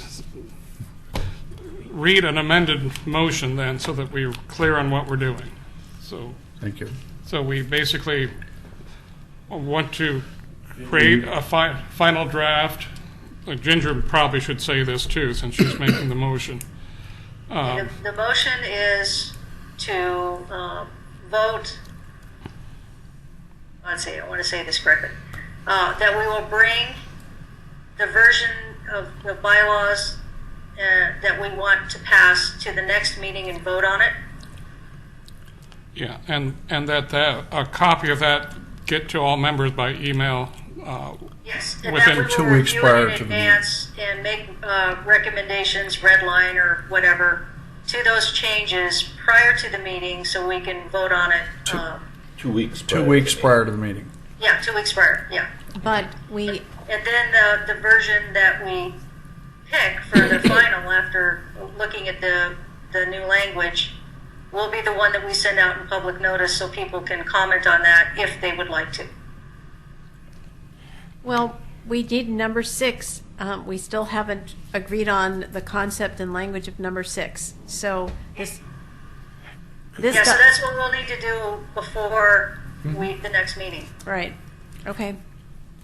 Now, can you explain sending it out for public notice? I don't see the sequence. I don't understand the sequence here. Okay. When Pete for- posts for- a public notice, he attaches all the documents that are involved in our meeting, and then that goes out for people to check and see what we're doing so they can see the agenda and all the attached documents. Those are the things that we review as well. Okay, so that'll be a draft of the bylaws. Correct. Correct. Okay. I've got a question. What information would be distributed to the public about number 6 if we haven't resolved it ourselves? Well, We have to resolve it. we will We will resolve not it. send out any document until we Yeah, resolve it'll be this. resolved in this, by the time we send this out. How do we do Now, that? Well, how we- can that be? We have to do it by email Yeah, and talk we- to each other. In about 2 weeks from now, we'll get a completed document, and we have a chance to comment at that point in time by just clicking on all, reply all, and then we can bring any potential conflicts in that bylaws to the next meeting and resolve them at that point, so that everything gets talked about at the next meeting is what we're shooting for. Yep. And a final adopted. So your subcommittee is going to go away and work on this with your other subcommittee. Yeah. And then your full committee will vote on it. Which, Well, on the subcommittee, on this item we're talking about, the attendance paragraph, I take it the subcommittee will agree on a specific wording that Yes. the Right. subcommittee supports, and then the rest of us will see that in 2 2 weeks or less. Yeah. And if any of us have heartburn, we can say so, but if we don't, I mean, I take it we have agreement among the group about the wording of Yeah, that well, paragraph. what we're hoping for is we'll be able to do this relatively quickly next time. Yeah, I really think what the motion is about, it sounds very long, is to advance, we're voting tonight to advance the process of the bylaws to a conclusion at our next meeting with the intent of resolving Article 6 in a timely Number manner 6. that all people can give input within 2 weeks prior to the next meeting. Right. I think that's a simpler motion than what I heard. Yeah, and any other issues. There you go. Yeah. So, all right. So we have. second that. Are we ready to vote? Well, are we sure what we're voting on here? So, I stated it again, I could state it again, I could write it down, I Okay. suppose, I don't know, whatever. so we. We're voting to advance the Well- process of bylaws tonight Yeah. for acceptance at the next meeting, Mhm. subject to resolution of Article 6, Article 8, number 6. or whatever it is, 8, okay, in a timely manner that all members have 2 weeks' notice, 2 weeks' time to 2 weeks' time to resolve concerns before the next meeting. And staff, I guess, is going to do this, is what I was hearing. So, motion is to bring forward the Thank you. bylaws for final approval at the next meeting with the red lines to Article 8, number 6 being decided by the subcommittee 2 weeks prior to that meeting in order to provide adequate notice to the public. Yes. That's fine, Okay. you know. We Now, is the can't, public involved in this next vote? Well, Or was there's- it going to be when it goes as recommended to the city council. Yeah, I don't know where the public fits in this, I'll be honest with you. Well, It it's has to- just From the- us, it goes to the city council. As an advisory body, we have to provide at least Okay. 24-hour Now I notice get it. of all Okay. meetings. Right, just like we did And all tonight. decision Okay, I get points, it. yeah, Okay. yeah. All right, okay. Okay, Yep. I call for the vote. okay. Do you want to go ahead and Okay. call a roll vote? Yep. Mr. DeHart? Yes. Mr. Herman? Yes. Mr. Boyce? Yes. Mr. Roth? Yes. Ms. Spady? Sorry. Yes. I won't be doing that. Ms. Redlinger? Yes. Mr. Craven? Yes. All right, Motion passes unanimously. good. Mr. Chairman, we've now gone 1 hour. It's just giving you a report. Right. So we are, if we're going to get done by 9, we'd We have got to to. get going. Yep, okay. Okay, we've got a Cove staff report on, Some input on this is old business, goal number 1.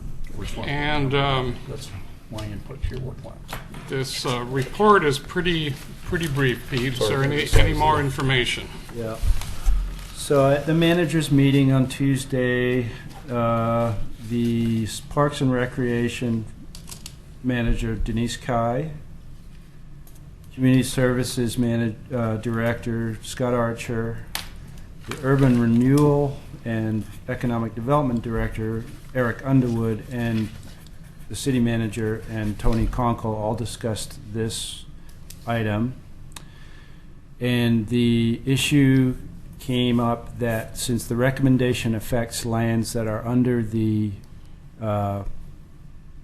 jurisdiction of the Urban Renewal Commission, who meet on May 7th, they want to talk to the Urban Renewal Commission and show them the recommendation and get their input before responding back to the Natural Resources Committee. Can we participate in that? Yes. Good. Yes. It's May 7th. I'm going to remind the committee, since I'm the historian ad hoc, that we spent 2 years supporting the Cove, 3 years actually, in all its iterations. We're always there to support the developer in the advancement of the effort to establish the Cove as a viable project. And I believe the Urban Renewal Board would be happy to hear from us on a recommendation that, it's my opinion, that would steward the values that we all felt and they felt were important. So I would hope every member could be there on May 7th. I think that would be a good venue for that. Pete, Yes. what kind of a reception did the recommendation get at the city level? Well, I was not at the meeting, Richard, so I don't know. It's the upper level management. So I can't say for certain what that was. So are we got What time operating is bar? the thing at the Cove again? The Urban Renewal Commission meets May 7th, and I believe they meet just prior to the City Commission regular meeting, which is normally at 7. So they meet at 6 o'clock, I believe. Okay, thank you. Yeah. Pete, was there any record or notes or minutes from that meeting? Just, if anybody's going to participate, it'd be good not to go in blind, not knowing where the city discussion Normally, that is the city manager it's the city manager and all the managers of the meeting. So, if you wanted to talk to them and get what was discussed, I would go directly to David Frazier and ask. Are you suggesting Pete, us if call this is going to David? be brought up at the Urban Renewal Commission, exactly who brings it up? How is it presented? It's placed on the agenda as an item with the attachment, which being the recommendation from the NRC. And then probably one of the planning staff, Tony Conkle or myself, would present the item to the Urban Renewal Commission for discussion and feedback. And but I think the format here is fairly informal. We would want representatives of the NRC there at the meeting. Mayor Neely encourages dialogue amongst Absolutely. and between the citizens and the groups and the committees, so that is important. Will Richard be back in town by May 7th? He might be. Because you were one of the 3 or 4 people that were always there to support the Cove if it moved in the right direction, I do believe, of stewarding resources. You were one of our, we all worked together on that.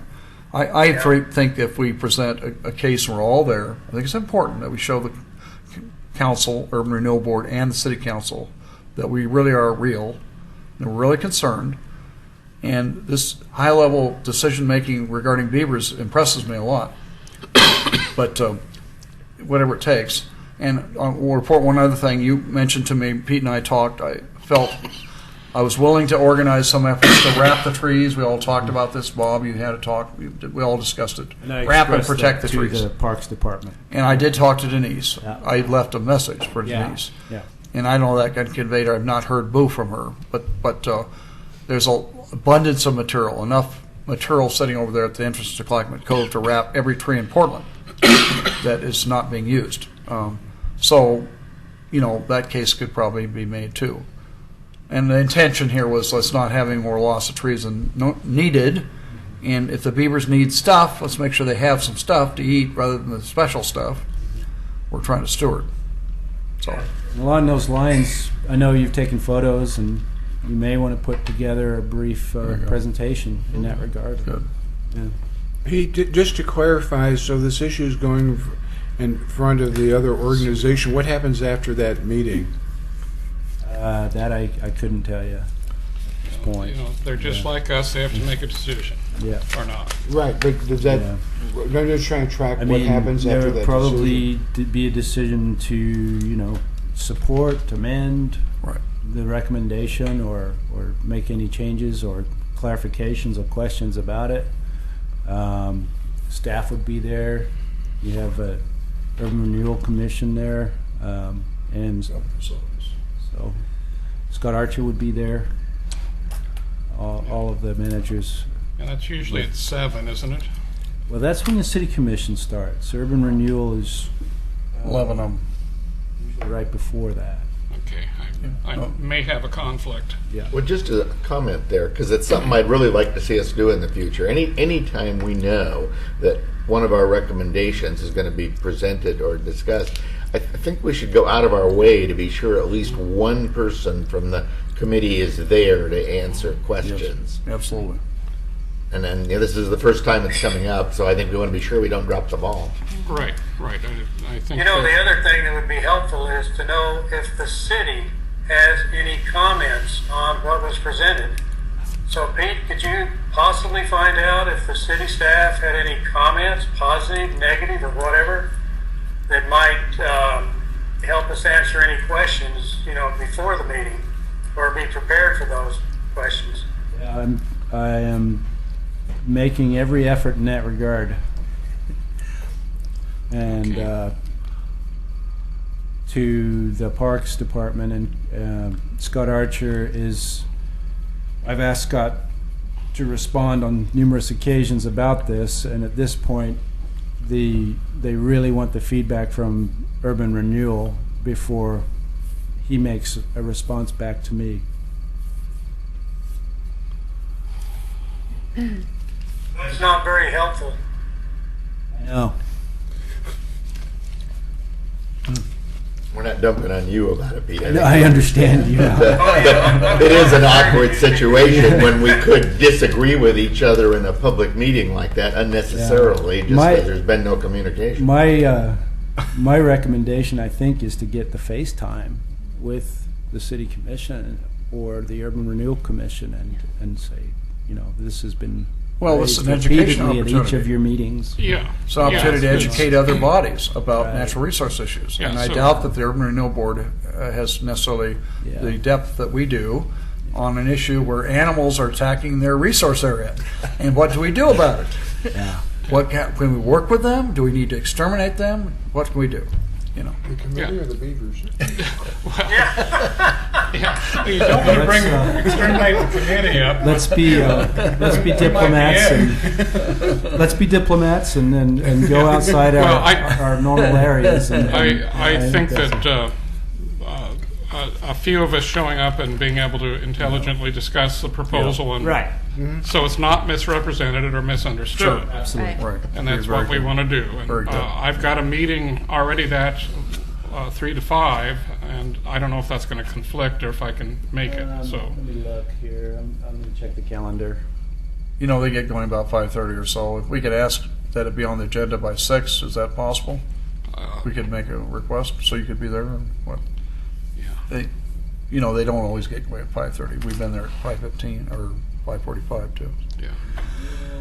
Anyway, Wednesday. I think it's at 5:30. Yeah, it's cutting her close. Pete, is there a specific Email agenda pictures time of the- scheduled for that item? I've got her. Well, they don't schedule the stuff months out. They schedule it 1 week I prior. can get a So, sample of the wrapping. 5 p.m. 5 p.m. Yeah. on Demonstrate. Wednesday. It's a 5 p.m. If you will start. stand up, I'll wrap you. 5. Did you hear that? 5 p.m. 5 p.m. start to the meeting. 5 p.m.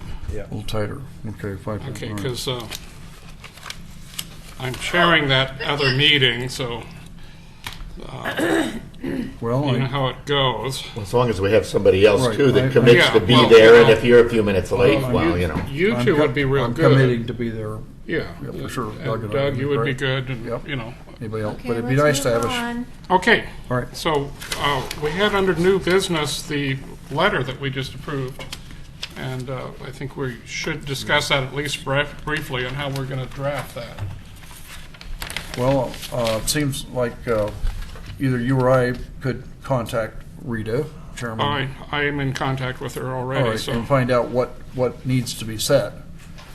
I think that we generally agree that that area is important, and we agree with their effort. Well, what we have to say is, you know, why we find what they're planning on doing is of value. So I don't know that's the simple. details that they're going. What? I Well, didn't they're know. basically removing invasives. That's what the Oh. project is. Okay. And educating the public. And, And yeah. involving the public. Right. Which has a lot to do with our responsibility Right. to Yeah. educate and communicate with the Yeah, public and get and- them Yeah, motivated. and by saying that it matches our own goals, that's the All right, real selling. that's a good Yes. deal. That's one of the Yeah. criteria for grant award is Yeah, an educational component. Yeah. right. And Do you know? I don't know if we really need to wordsmith a letter of support for. I mean, if we're in We- support of the concept of the invasive removals and the education. It seems that. well, we already said we were going to write a letter. No. But I guess I'm just saying how we write the letter.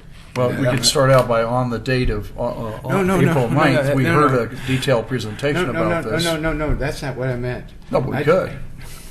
Write it No. down. I'm just trying to say is I think if somebody writes it and we're supportive of the goals or the objectives, maybe we don't all have to review it or comment or read Well, it. we That's we what I'm can saying. say that, say, We could delegate it. Doug and I do this, you know. Yeah, because For it needs to be example. out, it needs to be out by next week. Yeah, so we By have next limited Tuesday. time, we don't have Yeah. time to bring it So why back. don't you just Yeah, no, write that's something what I'm really trying to nice? say. Okay, Yeah. would, Doug, would Well, you sure, be I willing can to? work with you on it, though. Yeah. I do have one opinion there. I mean, if this is a letter from the committee, I don't think we all need to wordsmith it, but the whole committee should see it before it goes. Well, we could email it out, Yeah, exactly. Yeah. That's all it takes, I and think. unless somebody has a real, you know, We've probably got some examples in-house if someone can, I'm familiar Take with those.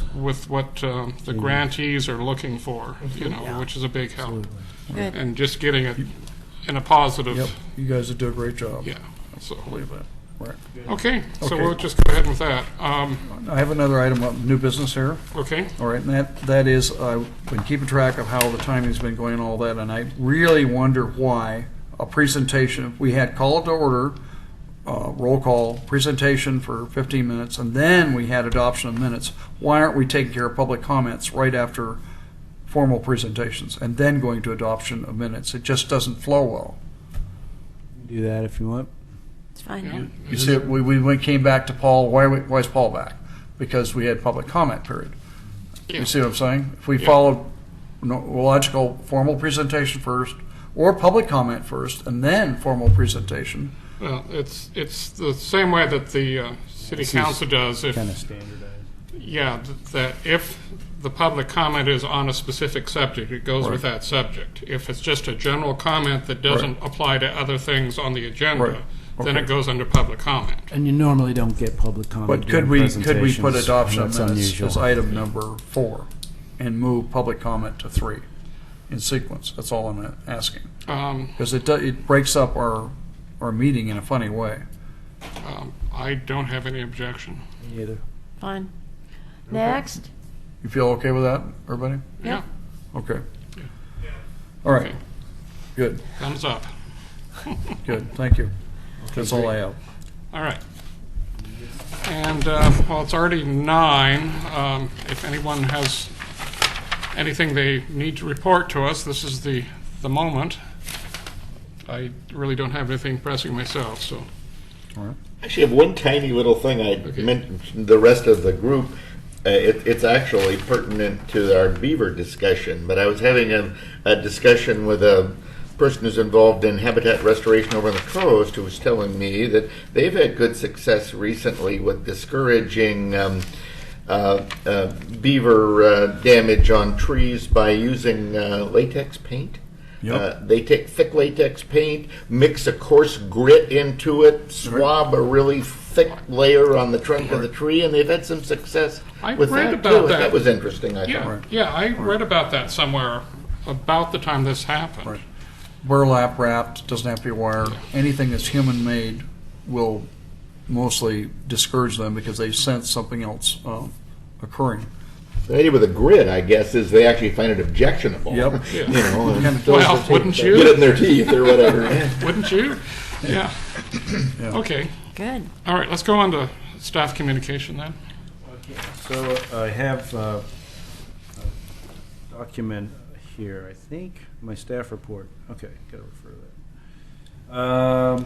Okay, so I'm going to provide a very brief overview of recent, current, and pending land use applications within the Natural Resource Overlay District and Geological Hazard Overlay District. As we've mentioned earlier, the public notice period for land use applications does not normally coincide with NRC regular meetings. So we will be providing separate notices for those. And currently, we have 2 open natural resource overlay district applications. One I think we mentioned to you before, but has been, at that time, was incomplete for various reasons. It is what we call a lot of record at the corner of Roosevelt and Illyria Street, where they want to build a small house on a slope there. So their intent was to minimize the building footprint and move it as far forward on the lot away from the slope as they could. And a portion of the back of the lot falls within the overlay district where there's a stream tributary into Newell Creek Canyon. And where is that? Illyria Street and what?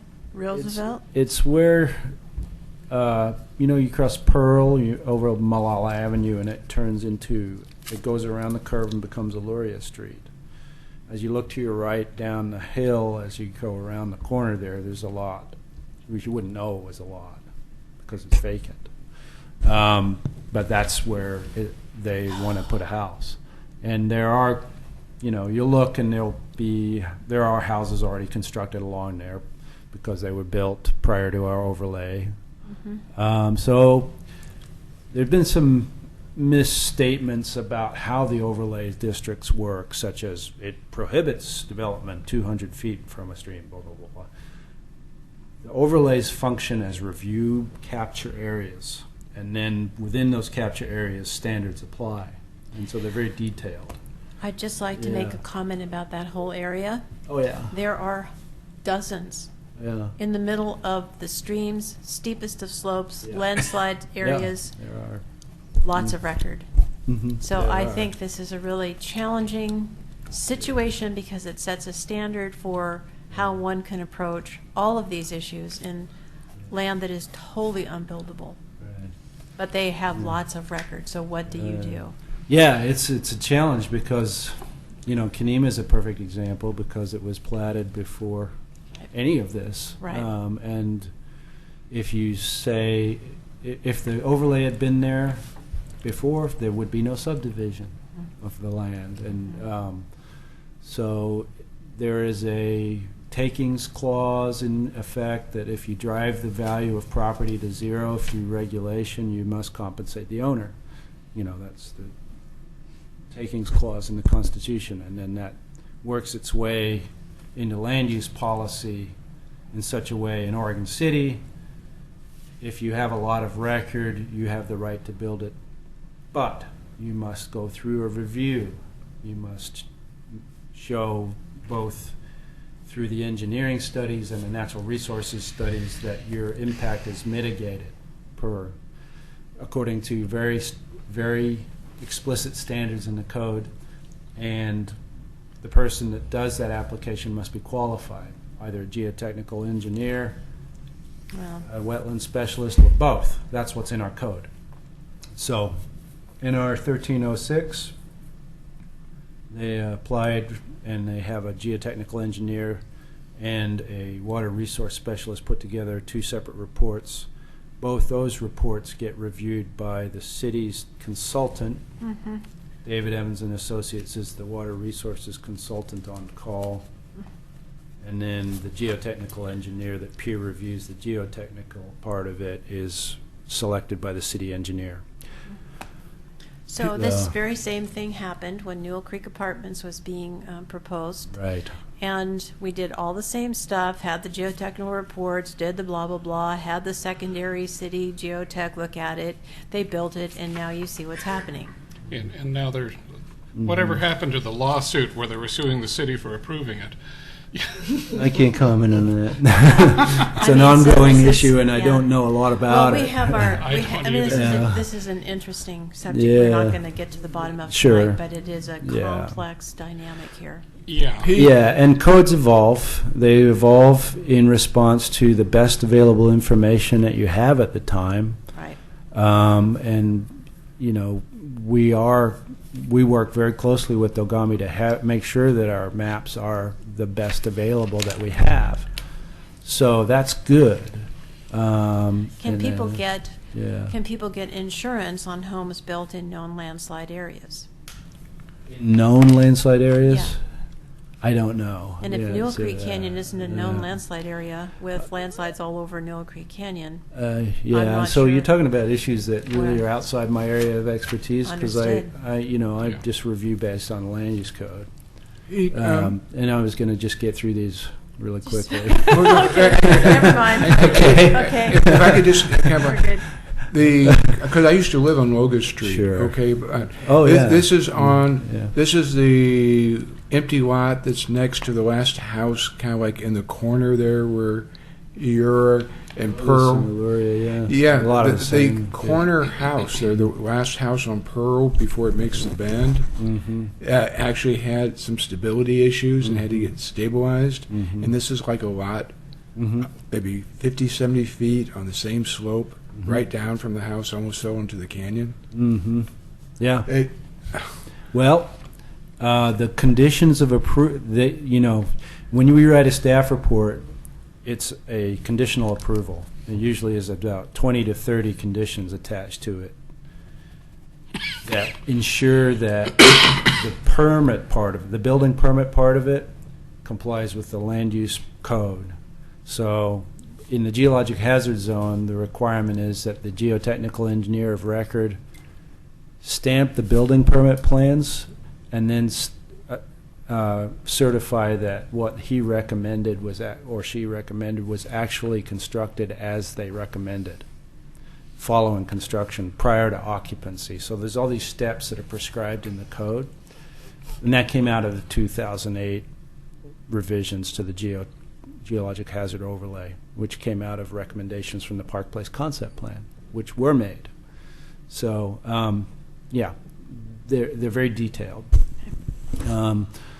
NR 1402 is Metro's application for the Kenema Bluffs interpretive improvements, including a trail, boardwalk, and overlook. They want to put a viewing platform near the edge of the bluff there to enhance the public's awareness about the natural area there. And it requires a geologic hazard overlay review as well as a natural resources overlay review and a site plan for the environs, because it's got some fences and benches and structures. So that has been deemed incomplete pending some engineering requirements, most of which have to do with specific narrative responses to the code that we require. So you can't just say refer to plans. You must respond in writing to the actual code. So that's why we deemed it incomplete, and we're working with them on that. And then the US 1401 Geologic Hazard Review is another lot of record. You may know about this. It's a new house. It went through the Historic Review Board for the architectural review. Historic Review Board doesn't look at the geologic hazards. They only look at the architecture. So now it's going through the geological hazard review, and they're writing the staff report for that based on input, pending input from a geologic engineer. And so that's one of the ones that's near Waterboard Park, I believe, which has been of note. Yeah. So that's the three that we have. And if you have any questions, the links to those, these are website links to the application materials online. So everything that they turn in, we scan and post to the website, every single document, so that you can take a look at what they say. Yeah, so that's all available then. That's good. And if, yeah. Well. Yeah, the only one I know anything about is the Metro one. And, right. I guess I have a theoretical question about this.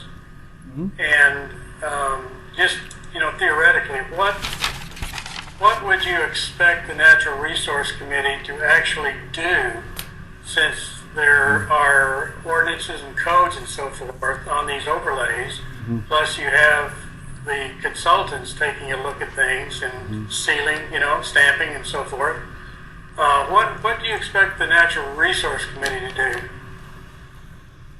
Well, Rather than be just informed on what's going on and what decisions have already been made based on the code and consultant reviews.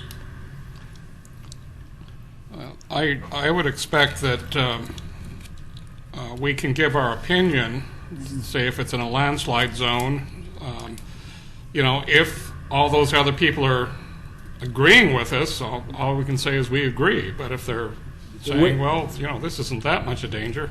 The way noticing and the criteria work, you get notice of a land use application, or you find out about a land use application during the public comment period, and you can write written comments during that time, which must be addressed in the staff report. The key is to be specific and say whether or not a particular code criterion has been met or not met, and that forms the true basis for providing basis for appeal if you disagree with any future decision. That's the standard land use process. In another area where the NRC may want to advise on these is whether you feel the mitigation that's put forward is adequate based on the code. That's essentially what David Evans and Associates does by peer reviewing what the applicant's specialist turns into the city. So, well, yeah. I would also like to see the committee be able to say this proposal has major issues which are not being addressed by the city codes, and we recommend the following changes to the city codes be considered in order to tighten up or I mean, that to me, that's one of the roles I think that this committee can make, is a recommendation about something like that. Well, you know, you're talking about the drafting of policy and the application of policy, which in Right. land use, you know, it's different. But, you know, certainly that's within your area. Yeah.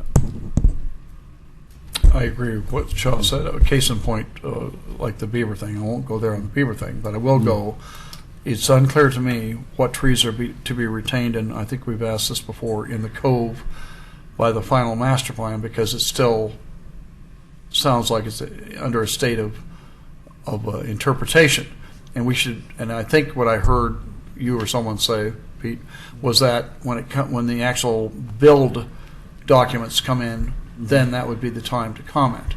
Right. Well, the concept master plan for the cove is still valid and good. I think it got as long a period as you can grant in the code, 15 years. Site plans are only good for 2 years, and then they expire. If you don't turn in a building permit application within that 2-year period, you got to go back around. Right. Start over. That's where the cove is at. So, you need to turn in so a what new was site plan determined the cove is application. probably clear. Oh, the concept plan, you know, the overarching plan for how the pads would develop. Yes. That is still good, but they have to turn in site plans for each All right, phase. so- Yeah. All right. Yeah. Okay, so that's where, That's if we where have they need to additional do. concerns, we can be involved. Yeah, and the site plan review will need to come back around through the process again. Yeah. Yep. Did you understand that, Richard, when you and I were all, you and I and others, Brian, were giving input regarding the code? Did I understand what? Did you understand that the code concerns we had that we were placing into the record that we thought we were getting response on still have to go through a more formalized process? Yeah, I think I did understand that, yes. Okay, I did not. Okay. Did you understand it, Brian? I don't think I knew that detail. Yeah. I think there's been so much discussion at the Urban Renewal Commission level about the agreement. Right. That's true. That it's confused people or clouded the issue of the actual land use approval. Right. Which is separate. Right. Not blaming anybody, it just wasn't clear. Yeah. I understand. Okay. Right. So, are we on to future agendas? Or? Yeah, I made a list from what you're all saying. I'm trying to just help us through the process a little bit. And the one old business, look at that for a second, bylaws advancement. I'm going to just call it that. Bylaws advancement is something on the next agenda I think we all want. Work plan draft review. Is that what we wanted at the next meeting? I think we want to be at a point where we have some kind of a first rough draft of some elements to discuss and get more input. So sure, I mean that sounds like a good title to me. Okay, and then First that's draft presentation. Yeah, sure. And then that's the only things I'm thinking about under old business we're conveying forward now, unless I missed something. Under new business, I heard you all talking about NRC process for addressing geologic hazards and development. I'm just simplifying what I heard. NRC process for addressing geologic hazards and development. Geologic hazards, overlay, Whatever. development. However you want to put Yeah. that. All right. All right.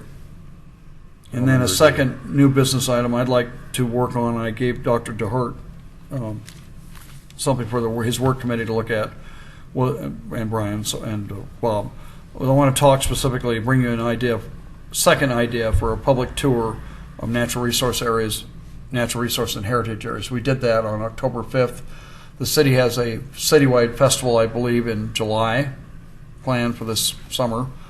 I'd like to see that public tour maybe be a part of that city festival, and the NRC put it on again if the city would still be willing to help maybe support the bus idea again.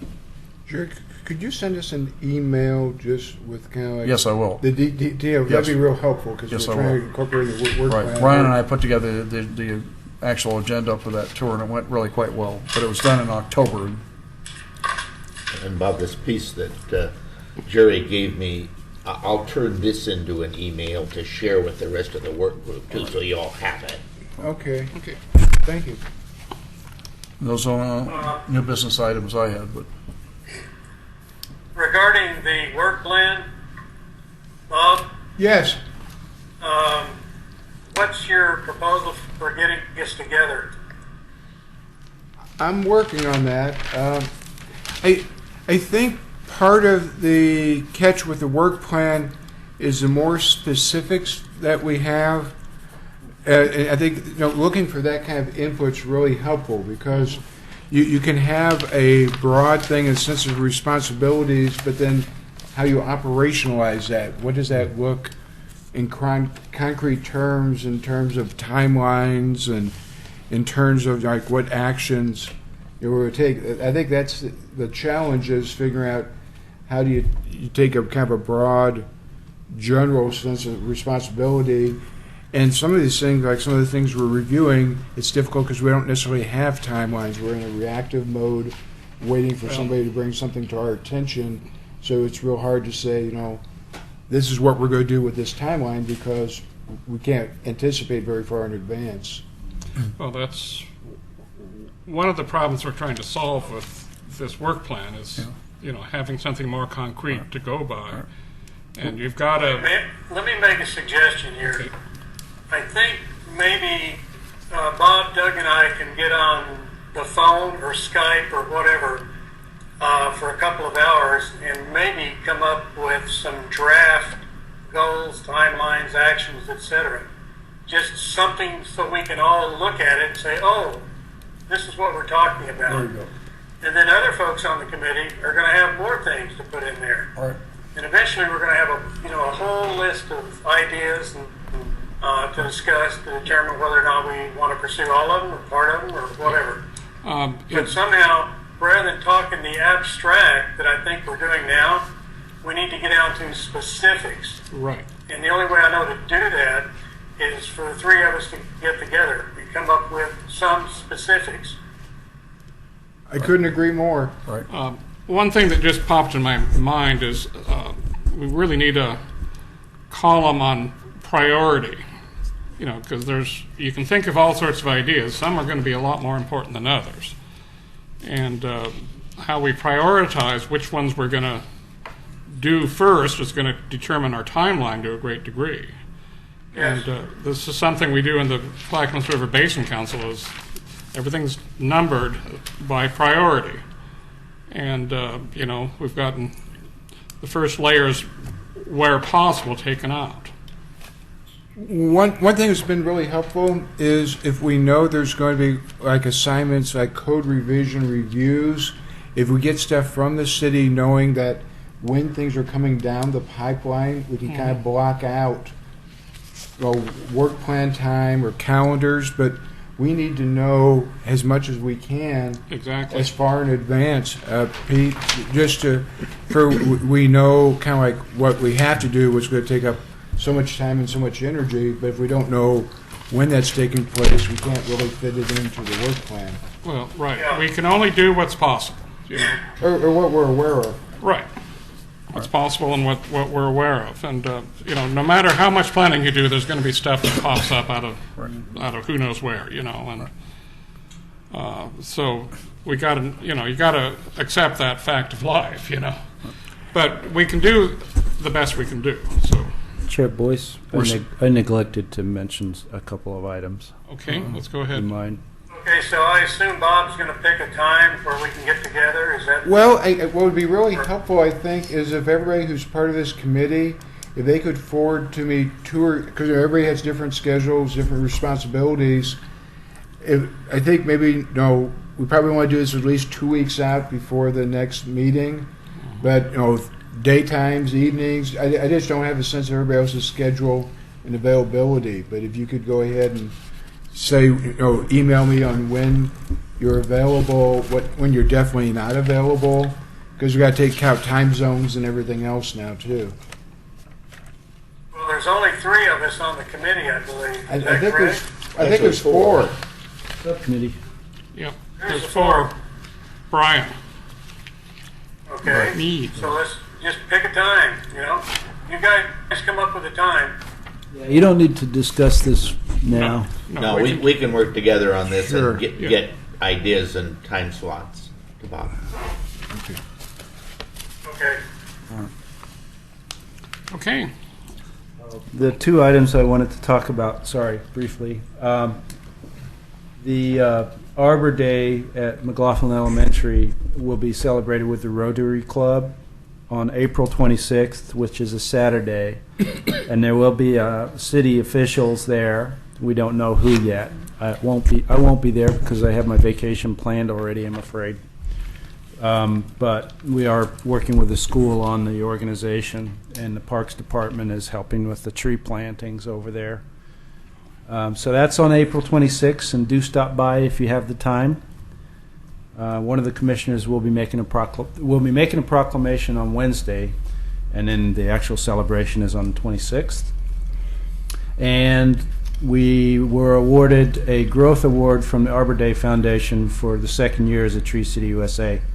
So we'll be making an announcement in May for that. What does that mean?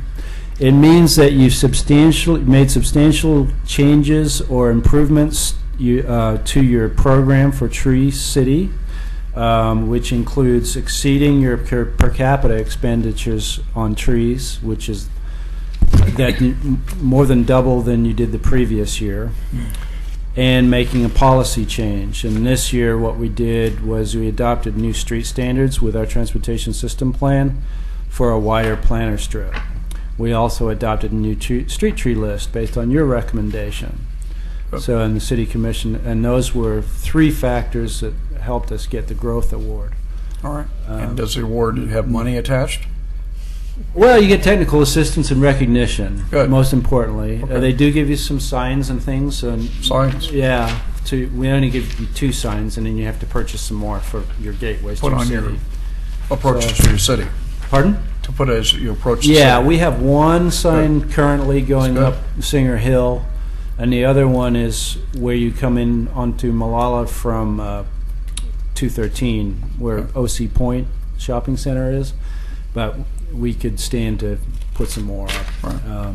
That's really good. Yeah. And the biggest advantage of it is it's leverage. You can use it to educate the public about what you're doing and how to care for trees. And that's where Tree City USA comes in, because they've got a lot of resources for education that you can leverage. So that's that. And question, how much additional signage would you need? 4 or 5 signs more, do you think, for your city? I would say at least 20 more 20? to make it fully visible, because of all the streets that All right. come into the city. You Right. want to tell people that All right. that's way And more. what's the unit price on those, do you think? $35. Because that's, Yeah. I'm Yeah. thinking of something related to this tour Yeah. thing, that we can get donors or put the word out that don't we need Yeah, and I think- $35, $700 of support Yeah. to make this happen. I think, yeah, and if we Matter of can fact, that'd match, make a we great can get Metro some of our Enhancement grant, departments wouldn't to match it. Pardon? That would be a great Metro Enhancement grant submitted by this committee, wouldn't it? It'll have to be included with something else. Maybe. It's too small Well, by we'll see itself. what other departments have as well, because they're in the right of way. Of what? So, I forget, I think it's, It's not more than.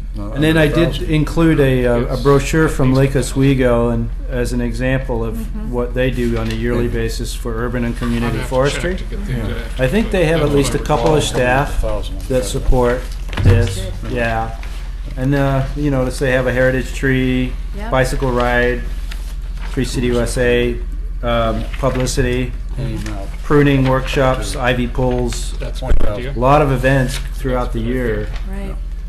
So this is a really nice example of something that Oregon City could eventually strive toward, if given resources. All right. So I like the format and the layout. Right. Yeah. Well, you've been very dedicated to this, and I appreciate you Boy.